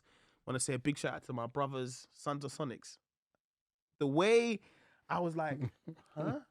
And at the back, I just know who's sitting at the back, and I'm just like, yes, thank you, Lord. Like, the respect that we've always wanted, the flowers we felt like we deserved. They're hearing somebody from out of the country shouting us out. Like, we got to give us respect, man. And that must be a big contrast to, having the Wretch record where you've completely been ignored for the work that you've done. To having this American artist in the UK in front of all those people that weren't necessarily as warm to you before. Yes. Suddenly saying, no, they're the guys. They're the guys. They're the guys. And that was such a surreal moment. Obviously getting on Trey's project, meeting Trey, and eventually getting those are monumental things that you add to, the discography. But that was key because we was in our city. We could have been in LA. We was in our city. Yeah. And he did that. And it was just like, wow. It was the best feeling ever. But Poo Bear really is the catalyst to a lot of situations, not just for Mike and I, but a lot of other producers that were signed to that label. Yeah. Or signed to Peer, should I say. He really knows how to make hit records. Mm-hmm. Just just Google his discography is crazy. Ridiculous. Like, if you don't know who Poo Bear is, get on Google after you finish listening to this podcast. And check him out. It's crazy. He really is the guy. He really is the key. He's the one that helped change Mike and I's life. I'm not going to lie. He was the one that, really taught us how to make songs. He taught us simplicity. Up until that point, we were trying to put everything in our beats. Yeah. Everything. And he was like most producers. Right? He was like, no, strip that back. That's too much. It's too much. No, it's too much. You're doing too much. So now when I'm with anybody, I'm like, take it out. Doing too much. Yeah. Doing too much. Like, I have a rule, if the song doesn't stand up with just a guitar or keys, period, doesn't work. It doesn't. It never doesn't does. work. It never does. Like, some of the best artists that we know to date are Big Y, because they sit behind a piano or have a guitar and they write songs. From Ed Sheeran to Adele, you name it. That's how they're big. That's the reason why. It's because we can connect to who they are with no distractions, no noise around. And sometimes drums and all of these extra things can be distractions. I talk about, people that know me often hear me say that production for me, the role of a producer is to serve the song. Mm-hmm. And the song is there to serve the artist. Absolutely. Right? What's your thoughts around that? Because quite often you get producers and they're like, it's about me. I want them to hear the drum. I want to hear the double roll. And I'm like, no, your job is to serve the songs. Whatever the song needs, that's what you need to produce. Yeah, I totally agree with it. We're here to accompany somebody else. We're not here to be the star of the show. We're here to be an accompaniment to the song. And that's why, like I said, Poo Bear was so pivotal, because we were very much stuck in a system and a way of how we approached making records. And that was always to put everything, make sure the beat sounds great. We had never done anything where we had just stripped it to chords. That had never been in our ethos. By the way, we had done Wretch. We had done key people, and those songs did really well. Those it achieved chart success in America and the UK. Right. So for us, it was like the way we were doing it was perfectly fine. Yeah. And then this geezer just comes along and just goes, nah, it's too much, take out. And we're like, wait, what? How? And then it was later on that you're starting to be like, oh, no, I get it. No, it makes sense. Like, if you can't go into a session and play chords and people write to it, then usually 8 to 9 times out of 10, it don't ever work. Yeah. You know what I'm trying to say? You don't really get, very few times you get emotions from drums. Almost every time you get emotions from chords. Yeah, yeah. You know, so the statement when you're saying that, like, you're there to assist in the company is very right, because, you know, if you had just the chords, they would evoke emotion regardless. It doesn't matter. Do you get what I mean? And that became our standpoint for every session we went in the UK. We were telling people that same theory when we got to London. Like, no, take that out. People looking at us like, what? Why? I'm like, we can't write the song. Yeah. The drums are doing too much. Yeah. I can't focus. Take the chords out. You even realize that you're able to get better melodies when there is no drums and it's just chords. Yeah. You know, and that a lot of that, those tools came from working with Poo Bear and what Poo Bear exposed us to, you know, and how he elevated our outlook on how we approach making hit records or making songs. You know, it wasn't ever just, you know, oh, we're making drums. No, it was about, okay, songs sell songs. How do we sell the song? You know, his other slogan is it's for the kids. What's for the kids? Like, again, you start understanding this like later on as you get older, and it's just like, it's for the kids, because every song that you make, most songs you make, it's always for the next generation that's coming up. Of course. You know, if the child can't hum it or mime it back, then how can it be a memorable song? How can it be something that people that can remember? And you just think, raw, it makes sense. This is genius. And you just apply those principles in your sessions, and you just realize that you get a lot more successful songs doing it that way than doing it the old way. And I'm not saying that, you know, making beats or making tunes with beats is wrong. I'm just saying that if you want to constantly evoke emotion, or if you really want to, like, make, in quotes, hit records, you start with chords. Most of the biggest records we know start from chords. Most of the Drake records we love start from chords. Most of the Taylor Swift records we love start from chords. Whitney Houston, Michael Jackson, Beyonce, all exactly. You go. So yeah, absolutely. So you're flying high. You're working with everyone. You've got Wretch. You got Bieber. You got Krypton Conan, Stormzy. You got all these things happening. Ty Dolla $ign. 2018, you guys decide we're going to put out our own records. Yeah. You kick it off with Full Speed with Verse Simmons. By the way, I watched the video before coming here, and I was like, I forgot I was in that video. Yeah, was you? I'm in the video. When we did the shoot at the in house. LA, Yeah, the house on the hill, right? Yeah. I was like, whoa, I forgot about that. That's crazy. I forgot about that. Damn, that's interesting. I saw myself, I was like, huh? That's interesting. Wow, I totally forgot about that. Nuts. Why was it important for you to release music and move into that direction? The music industry started changing.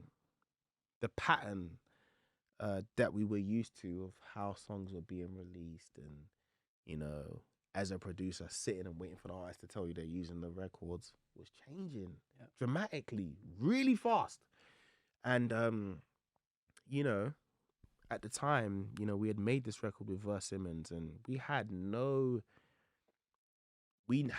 idea about putting songs. I mean, I'm lying. We had an idea, right, about putting songs, because we had already put out a song with Mel C. Yes.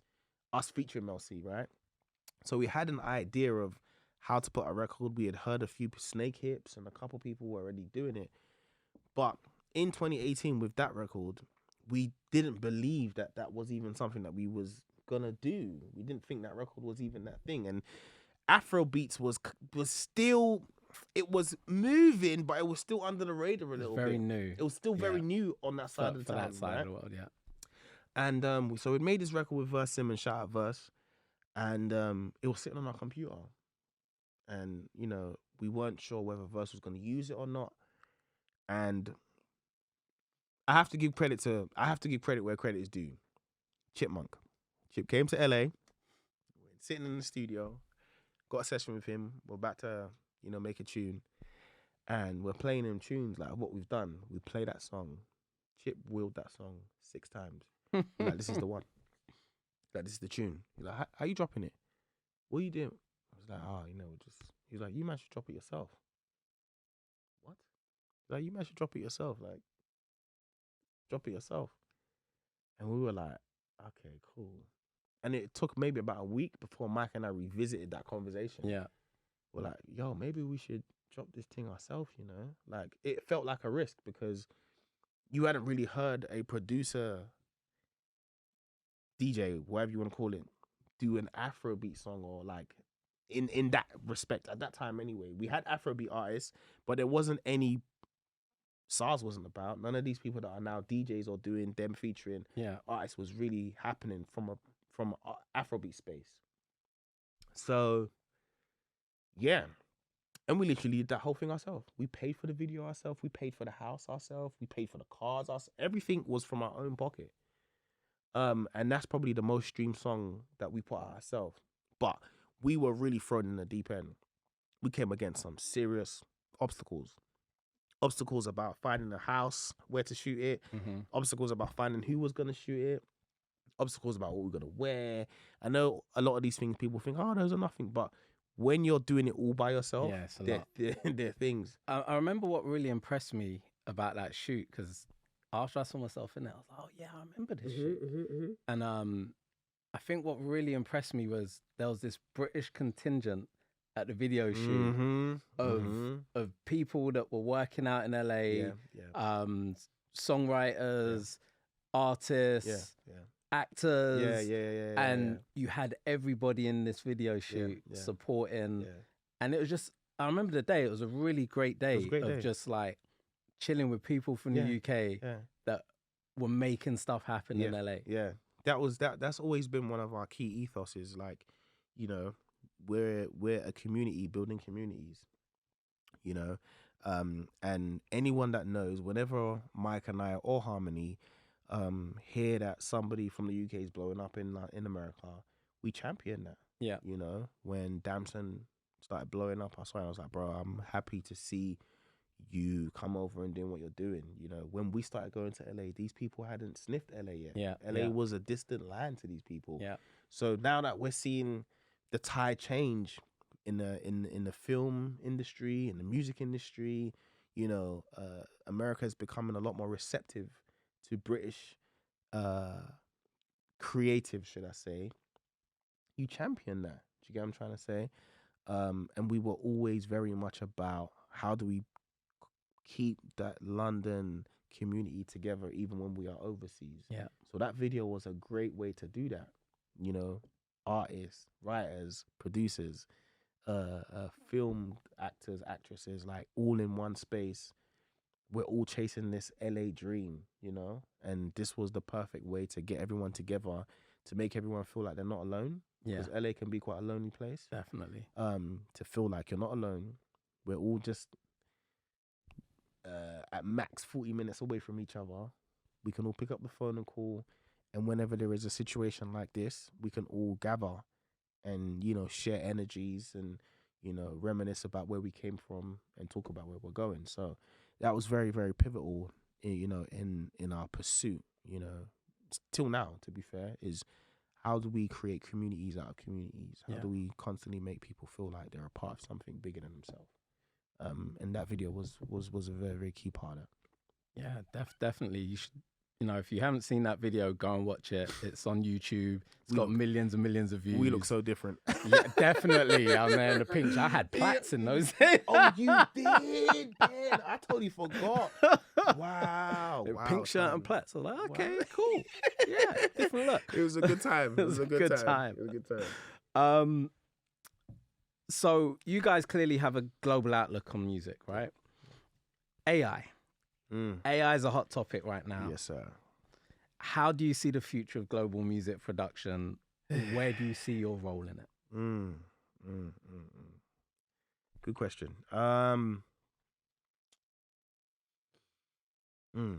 for me, yeah, I think in general and as a whole, I think one of the key aspects of life is evolution. And I have to start there because AI is evolution, reality. One of the things that I had to learn quick was if you operate from a place of this is all I know and this is all I want, or no, sorry, if you operate from a place where you're like, this is all I know and that's it, and you know, it has to be this way, you're going to miss out on a lot of opportunities. So this idea of AI coming for anything new is always going to have something that you're cautious or unsure about. That's natural. But my pastor said, where there's crisis, there's opportunity. Right? Absolutely. Where there's a problem, somebody's looking at it like, oh, this is space for me to get something great out of this. And I'm not necessarily saying that AI is a problem, but for the naysayers and the people that find everything negative wrong with anything that's new, I think changing perspective on how you look at it may make you step into an idea that this could actually benefit you in a way that you've never experienced before. Obviously AI is still very new. I feel like there are still some things that have to be done to put in place in terms of protecting people. The right situation has to be figured out. Legislation, exactly. People's rights and privacy. AI learning from people's intellectual property needs to be looked at and figured out.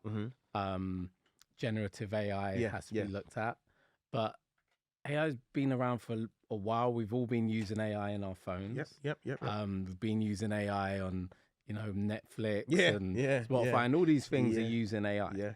So I think there's, like you said, there's real opportunity. It's an exciting time. But there is an area where AI is a threat and we have to look at that threat and understand it. And I'm interested in, from a producer's point of view, understand how you see it, because I've had AI demonstrations where someone's gone, okay, we're going to make a track like this, and they've made it in 2.x seconds because they've just put in the right commands. For you as someone that's honed their craft, that started playing keys at 6 years old, that has been on the journey to understand, actually, I've got to take out, the drums and put the chords in and write a song in this way. How does that make you feel? I'm more excited than it, but I'm more excited about it than I am depressed about it. Yeah. And the reason why I'm excited about it is because I think convenience is something that we take advantage of, sorry. If I could do something quicker, why the hell wouldn't I do that? Yeah. That's how I look at it. The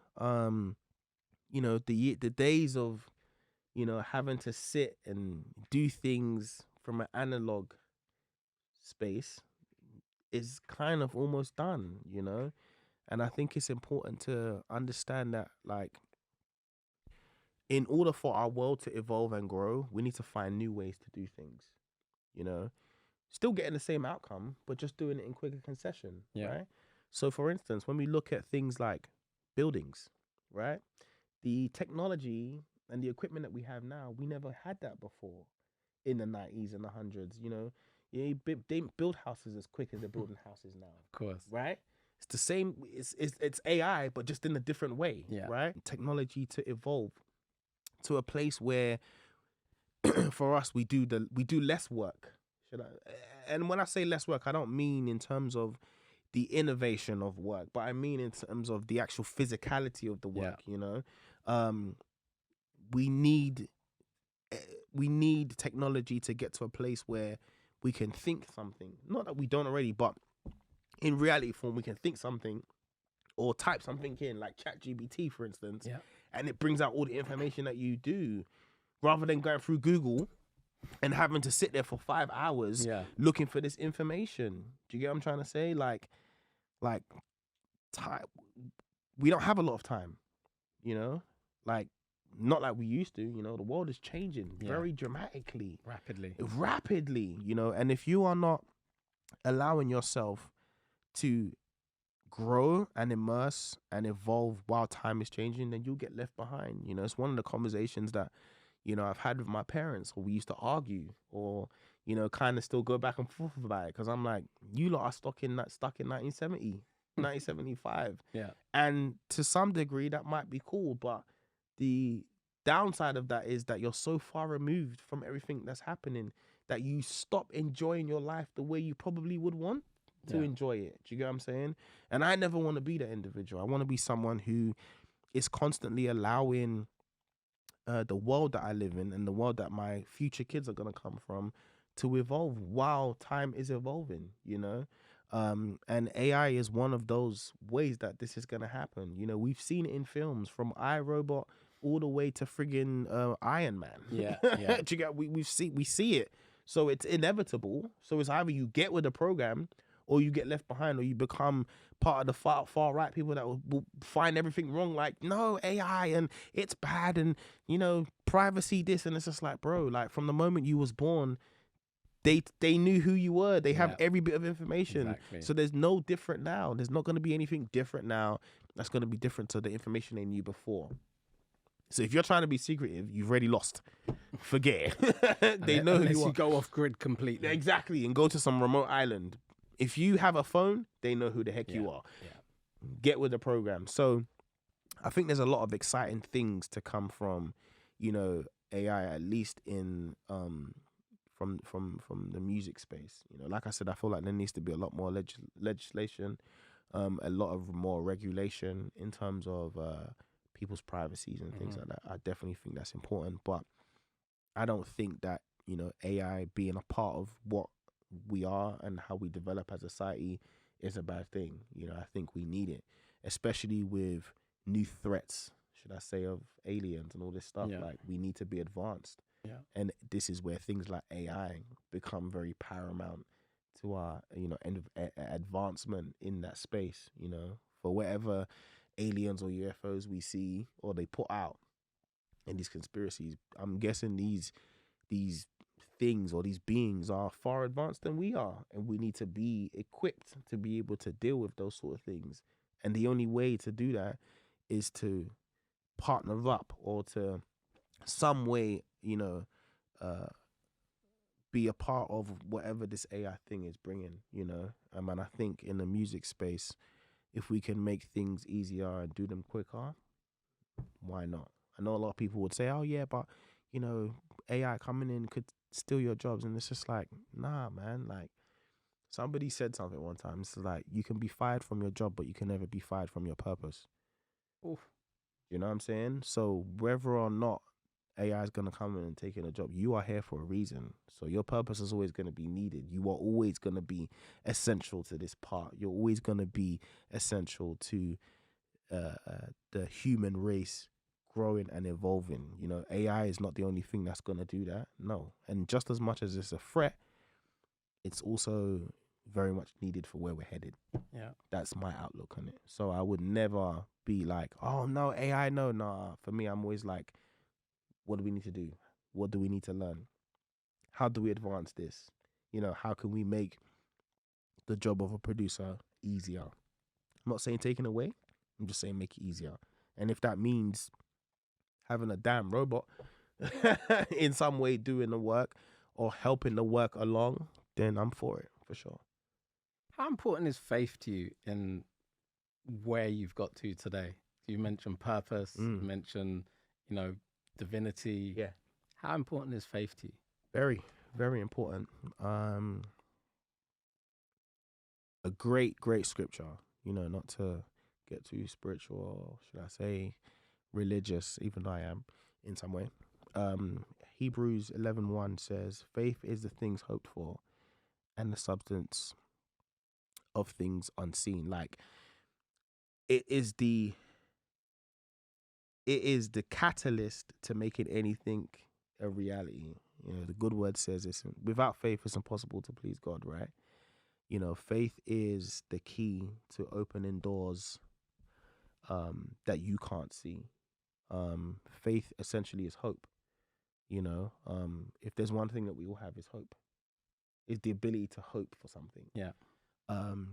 You know, it's played a pivotal part in, you know, who and what Mike and I have become, in and around the music space. It's what I grew up on. It's what I saw. And it's the only key ingredient that I know that when I incorporate that into my day-to-day, things happen. You know, it doesn't take. I don't believe in luck. You know, some people will be like, "Oh, but you're lucky." No, I just have faith. I believe enough, right, that it's gonna happen. That it actually happens. You know, people don't realize that when we talk about the word human being, what particular words in that phrase, how important they are. Human being. The idea is to be, right? To be the thing, you know? There's a big difference between being and doing, right? Being is a lifestyle, right? Doing is based on works, you know? Being is who you are. And a lot of that comes from a sense of belief, right? And that word be is in belief. And belief is faith, essentially. So you have to be the thing that you are praying and asking the universe, God, whatever you want to call it, to give you, right? You have to have faith that the thing is going to happen before it's even happened.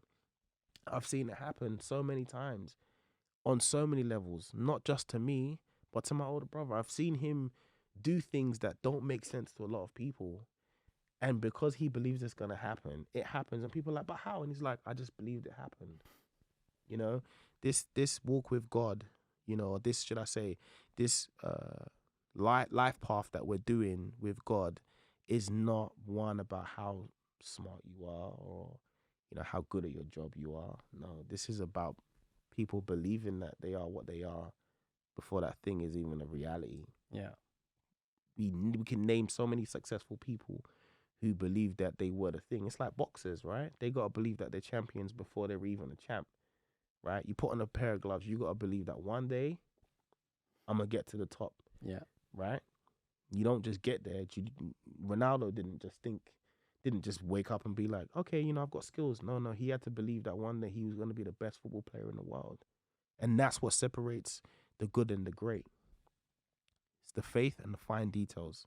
How much do you want it? What are you willing to do to get what you want? What sacrifices are you willing to put in, you know? And faith takes sacrifice. Faith forces you to come out of your norm. Faith forces you to be uncomfortable. Faith forces you to leave what feels normal behind and chase the unknown, you know? And a lot of the times, if not every time, good things yield from it. And even if it's not something good, there's a learning experience that you have to go through. So faith is very, very paramount. Faith is the one thing that I would give anybody if it was tangible.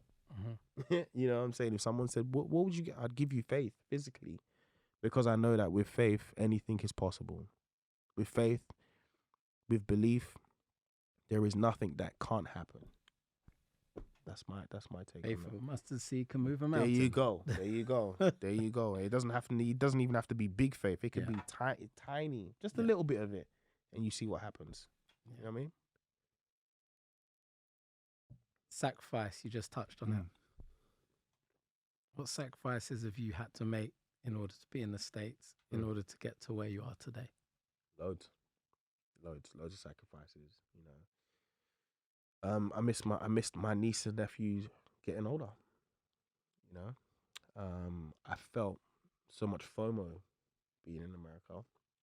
Anyone that's lived there knows that being 8 hours behind, bruv, your algorithms on Instagram is very different. you miss so much things, you know.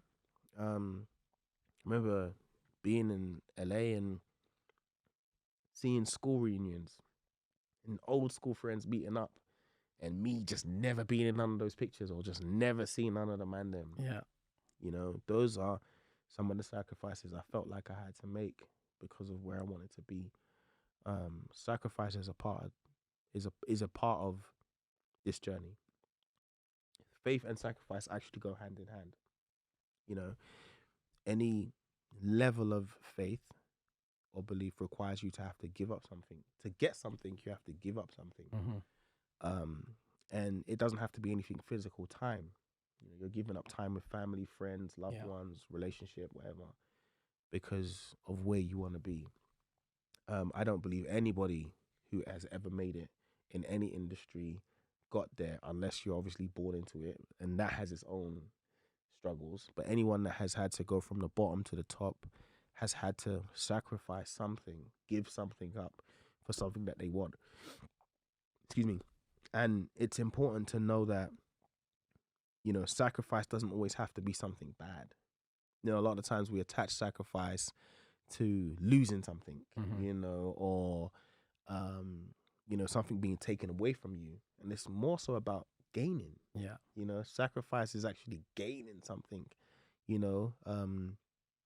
dying to something to rise to something else. And, that was the main, the sacrifice was the main thing that really determined where we were going to be. It was never, like I've said before, it was never about because Harmony's my brother. It was never about because I'm in position. No, I had to make a decision in my mind. I hear a lot of people talk about this concept of what's your why? Why would you do it? And, I recently came up with something that's going to be a book, which is, what is your will? Will is the decision making, right?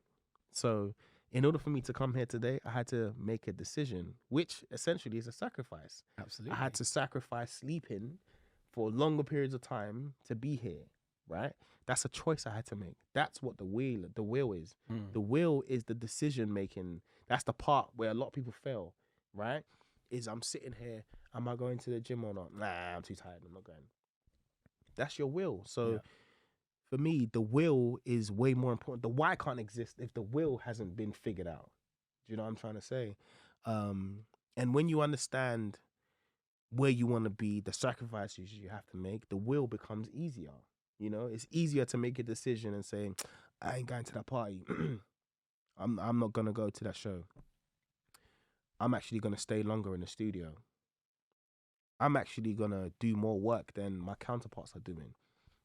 Those little bits of sacrifices, that will to make those decisions, are the keys between those that are good and those that are great. That extra mile. Those little sacrifices don't have to always be things that are big.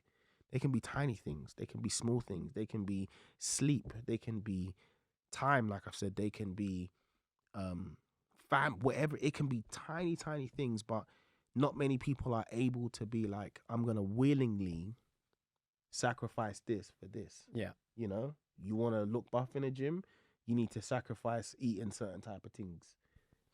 It's the yin and the yang of our universe. One doesn't exist without the other. You can't experience love without experiencing pain. Yeah.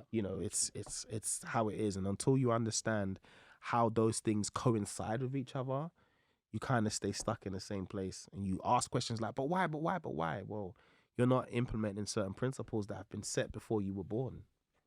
It's the principle of the world. It's either you get with the program or you just become a follower or a naysayer and just be angry why things haven't worked in your favor, rather than looking at it like, nah, things are happening for me. Do you know what I mean? So sacrifice is a big part of all of this, man. And anyone that's going to walk this path, whether it's a music one, whether it's a film one in the creative space, knows what it takes. So yeah, sacrifice for everybody. Before we kind of wrap up, I just want to touch on fashion. Clearly a passion. You can tell from the hat. You can go to your Instagram. We can see that. Yeah. It's very obvious you have an affinity for clothes and clothing. I know you do the fashion weeks. And what steps are you taking to move into the fashion industry? So firstly, we actually don't realize that a lot of these industries are very much intertwined, especially fashion and music. You're seeing a lot of music creatives moving into the fashion space, from Pharrell, being at LV, you know, to Kanye West doing Yeezy. Like it's a thing. Those words are intertwined a lot more than we realize. And for me, you know, from young, you know, fashion has always been something that I have subconsciously been involved in or into. And I say subconsciously because at that age, you're not thinking, yo, I'm going to be a fashion this or you're just wearing clothes. And when I was at church, I would always wear these suits. You know, everyone used to say, why you always wear these shiny suits? I even need to find a picture of it. But, you know, it was something that I was always, you know, a part of, near or far. But I guess it just wasn't time for me to move into it, you know, gracefully or move into it where I felt like I was ready. And in the last 5 years, should I say, maybe 6, I've been ready. You know, I've had spreads on Vogue Japan. I've styled some really, really amazing people. I've walked runways. You know, I've been to the New Yorks, the LAs, the Paris Fashion Weeks. And, you know, the transition isn't as hard as you think it is because, like I said, a lot of these industries are actually intertwined a lot more than we realize. And I think I look at fashion the same way I look at music. You know, music for me is about feeling. Yeah. Fashion is the same way. You know, I usually dress how I feel. Yeah. Do you get what I'm trying to say? And I think, you know, the fashion space is becoming a lot more broader. There are a lot of things now that are acceptable that were not acceptable before. And it's evolving in ways that I feel like I have a part to play and I fit in, you know, well enough to create change or to bring something that feels new. And it's exciting. You know, I just came from Paris Fashion Week and, you know, again, it was just like a music link up, but it was we were there for a fashion show, you know, and it was great. You know, you get to connect with so many different people. You get to experience and see things that are going to inspire you and bring innovation when it comes to your designs or when it comes to you styling someone. And you know, it gives you foresight for the unknown. You know, it allows you to be like, oh, this is possible. I can actually take everything that I've learned in the music space and put it in this fashion space and see it grow the same way I saw music grow over the last 10 years. I've just learned to not put time on anything. And I've learned to just enjoy every part of this process, enjoy every part of this this walk, whatever industry I find myself in. And it's exciting, it's fun. I enjoy fashion. I enjoy, you know, creating pieces. I enjoy the joy that you see on people's faces when you put them in certain type of clothes. And I enjoy seeing things go from 0 to 100. I love it, you know, seeing a piece of fabric, you know, woven and worked on, and then you're seeing a jacket, but it started from a piece of fabric. Yeah. Like for me, that is that's not something that we should just lightly be like, oh yeah, you just designed this. No, it takes a lot of innovation. It takes a lot of ideas. It takes a lot of getting it wrong to get it right, and being able to finally see something on a shelf hanging is a testament to that person's consistency. And I'm that person, so there's a lot of exciting things coming in the fashion space, and you'll see me on a lot of things for sure. Looking forward to it. Looking forward to Definitely. Can you talk about some of the other areas of business that you're venturing into and what that means for your production, for S.O.S? Yeah. What does the future look like for you? So some of the new ventures that, you know, Mike and I are doing together and separately, one of them separately is obviously Mike has started a 3 days agency where he connects fashion and music together.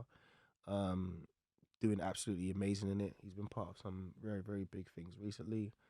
In what way does he connect fashion and music? So basically, for instance, he is a hub for a lot of relationships, right? So he takes on clientele like photographers and stylists, and connects them to people in the music space. So if you go on his 3-day agency page, you'll see that a lot of photographers he's connected to artists. So if, for instance, Wretch needs a photographer, Mike, I need a, no, 1 second. Yo, can you go down to da-da-da-da-da? Like he's he's bridging that gap. Yeah. Excuse me. And I think it's really, really great him doing that, because a lot of the times it's easy for an artist to go to a well-known photographer, and there is a lot of up-and-coming photographers, a lot of up-and-coming stylists who need platforms and who need the opportunity to be able to express themselves. So he's the hub, and he's able to facilitate bringing both of those worlds together. So that's what Mike is doing. He also is doing a lot more consultancy work for our publishing company, Peer, where he gets to sign producers. We actually have our own label. So Uncle Tough gave us our own label and was like, sign who the hell you want. Yeah. And one of the artists we actually signed was Ty. Okay. So, you know, Ty will be coming out soon. But, you know, Mike has taken it up more so now, where he consults not just for Peer, but for labels, to be able to connect labels more so to our culture. So for Peer, for instance, a lot of their execs are white. Yeah. You know, and having someone like Mike allows them to connect to people on the ground in Nigeria or Ghana. So yeah, he's heavily in that, and you know, you can tell he's enjoying it. For me, I'm moving countries. I'm in the process. By the time you guys hear it, I'd been gone, but I'm in the process of moving to Abu Dhabi. One of the things I was saying in this podcast was I enjoy football. I love playing football, had the opportunity to play, and I didn't. And I always said when I got older, I'd be involved in it. So I'm in the process of kicking off my private football academy over there. The UAE is becoming a hotspot for football. Absolutely. And a lot of football players from, you know, different leagues, German league, English league, Spanish league, are going over there. The money's better, no tax, and the weather's amazing. And obviously after the World Cup in Qatar, a lot of people's eyes were on it. There's been a lot of investment, a lot of sponsorship. So I'm taking my sights over there and, you know, building my own private football academy. It's going to be the state of the art, 200 acres of land, with some of the best facilities that you've seen. So there's that. You know, obviously you'll see me more and doing a lot more presenting as well. I've actually just been working closely with an agency who don't just see me as one thing. They see me as a talent, and that talent is found in so many different places. So if it isn't modeling, it's design, and if it's not designing, it's presenting in all of these different facets. So yeah, you'll be seeing me doing a lot more presenting stuff. Modeling is something that I'm always gonna do. So when those opportunities come, you'll find me, whether it's runway or doing commercial pictures, whichever it is. And styling, you know, forever ever doing styling. You know, I'm a clothes fanatic. You know, I'm always looking for what's next or what's unusual. And so, you know, and just, you know, the portfolio is building, you know, whether that's real estate, wherever it is, the portfolio is building. And, you know, we're trying to create legacy out of these things that we're doing. You know, notice I didn't say generational wealth, I said legacy. You know, to be a part of something that's bigger than yourself is something that's, you know, at the forefront of our minds. You know, it isn't about us, it's through us. I mean, that's what purpose is. You know, you're just the vessel that God uses to facilitate a bigger and wider plan. And these things are the industries that we're finding ourselves and expanding in, where we can really live out our purpose and really make a difference in the spaces we are. So, yeah, that's some of the things that we are doing, or I'm doing, should I say. Loving the growth, loving the expansion. It's brilliant. Yeah. It's amazing. And to think that's all stemmed from music. Yeah. Which has opened up the doors to everything else. Yeah, no, music was always just a catalyst. You know, it was never the be-all and end-all. Yeah. You know, any great person that you know that started in music never ended there. You know, Jay-Z being one of them. You know, he started in music, and now we know him for so many different things, you know. And I believe that we weren't just given one gift. I don't believe that God just said, you're just a musician, stay there. You know, I believe there are so many gifts that we've been given, and it's important for us to tap into those gifts and give those gifts the same opportunity that we give the main ones that we think is the be all and end all. And that's all I'm doing, you know, giving it attention, whether it's fashion, football, wherever it is giving it the same influx of attention, because I believe that something great can come out of it. And it's exciting, you know, it's exciting to be able to go into new spaces, meet new people, have new conversations, and, you know, generate innovation, ideas, and just see where it can go. You know, one of the things that I do not want to do is, when I am older, is to regret anything. You know, I just want to be older and be like, well, I tried it. It didn't work. I tried it and it worked. You know what I'm trying to say? Yeah, that's where I am at. A great man said that, you know, one of the richest places on earth is the graveyard, because so many ideas, so many doctors, so many people that didn't get off what they wanted to died with whatever gift I don't want to be that individual. So I want to die empty. Yeah. When and if God sees that fit, cool. But that's the ethos, is to be able to die empty, is to release everything that I have. So that's where we at with it. So finally, we like to end the podcast with an understanding of what it is that allows you to be unstoppable. So the question I have for you today is, what does success look like to you, both professionally and personally? And what does it mean to be unstoppable in your own journey to achieving that success? I think my idea of success has changed over time. You know, obviously a lot of people attach success to money and wealth and notoriety. I think for me, success is really about being consistent every day, setting myself targets and completing those targets. You know, another great man said, you know, God gave us days, years, months so that we can live our life in doses. Imagine if he gave us everything, we'd kill ourselves, right? So for me, being successful is being able to take each day as it comes. Wow, I said I was going to do this today, and I was able to get this done today.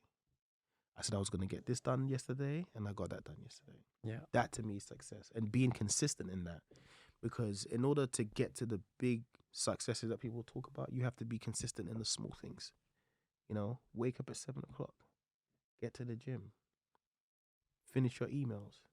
That is success. Yeah. Because most people can't even do that, but are wishing upon the star that they get millions and millions. Like, the universe can't trust you with big if you can't steward small. Yeah.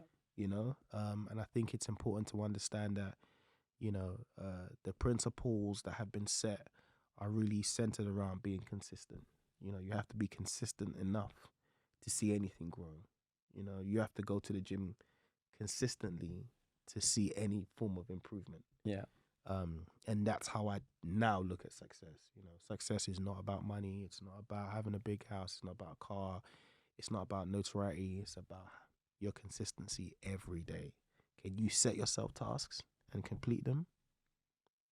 Because if I know that you can do that, then I know that by the time you're on that level or that peak, you're going to apply those same principles. It's not going to be any different. I mean, I think that's what makes me unstoppable, is being able to set myself tasks every day and completing them. Not many people can say that. Yeah, absolutely. You know, not many people can say that today or this week I had set this task. Because I don't live my life, you know, 12 months at a time. I don't live it 6 months at a time. People be saying they have 5-year plan. Great. You know me? I have a day plan. I have a day plan. Today, my plan was to go to the gym, do this podcast with you guys, send a couple emails, maybe go to the studio, and that's that. Yeah. I'm successful today. My day is successful because what I set out to do, I've done it. And any successful person will tell you that. When you chunk it down like that, it takes a lot of the pressure away, doesn't it? And Exactly. all of a sudden, that anxiety and the stress and all the rest of the things that can sometimes stop you from achieving dissipate. That's it. You know, a lot of these pressures come from the people that we look at, the people we aspire to be, social media. You know, we're looking at them from a end goal. You know, we're looking at them from them already achieved it. You know, we don't know the work and the consistency they had to put in to get to where they were. And they'll tell you themselves, oh, we just started small. Yeah. We just started like this and we just did it consistently enough to the point where now the results were bigger. Yeah. And obviously at the point where the results are bigger, you have to change, you know, your outlook or what you do in that space. But the consistency remains the same. You know, a lot of the problems that most human beings face is what they've put on themselves. You know, the pressure they put on themselves, the ideologies that they put on themselves, when realistically the principles are very simple. You know, it's not easy, but it's doable. That's how I look at it. Nothing is easy, but it's possible. And that possibility, whether it's 0.5%, is enough for me to be like, I'm going to stay consistent in this. You know, God wants me to be able to steward things well for him to be able to give me more to manage. You know, I can't ask for 100 million if I can't handle 100 pounds. Absolutely. It doesn't work that way. Right. So if you're consistent with handling 100 pounds, then that means you can handle 1,000 and so on and so forth. So being unstoppable for me is really about the consistency, being consistent in the small in order to get big. Well, Mo, it's been an absolute pleasure talking to you today. Thanks for having me. You've dropped so many gems. You've shared your journey, your incredible journey. Thank you. You know, it's mad to see how far you've come, how much you've achieved. And I'm excited for the next phase of what you're going to go on to do. And I just thank you for the time today. Yeah, no, thank you for having me. Spending that time and sharing your story. And yeah, it's been amazing. Thank you for having me on the Be Unstoppable podcast. You know, it's an amazing thing that you guys are doing over here, and I know it's going to go from strength to strength. And you know, like we were saying off camera, it's interesting when you have these conversations that you really see how far you've come. So thank you for giving me the opportunity to be able to see how far I've come. It's not something that we get to do every day, but when we do it, it's important, you know, because it allows us to walk away from here and like knowing that I may not be where I am, but I'm definitely not where I used to be. So I appreciate you guys for having me on the Unstoppable podcast. You guys are doing something amazing here. So long may it continue. Thank you. And for everybody that's watching, yes, remember, you have the power to choose your path in life. Absolutely. But whatever your path you choose, make sure you choose to be unstoppable.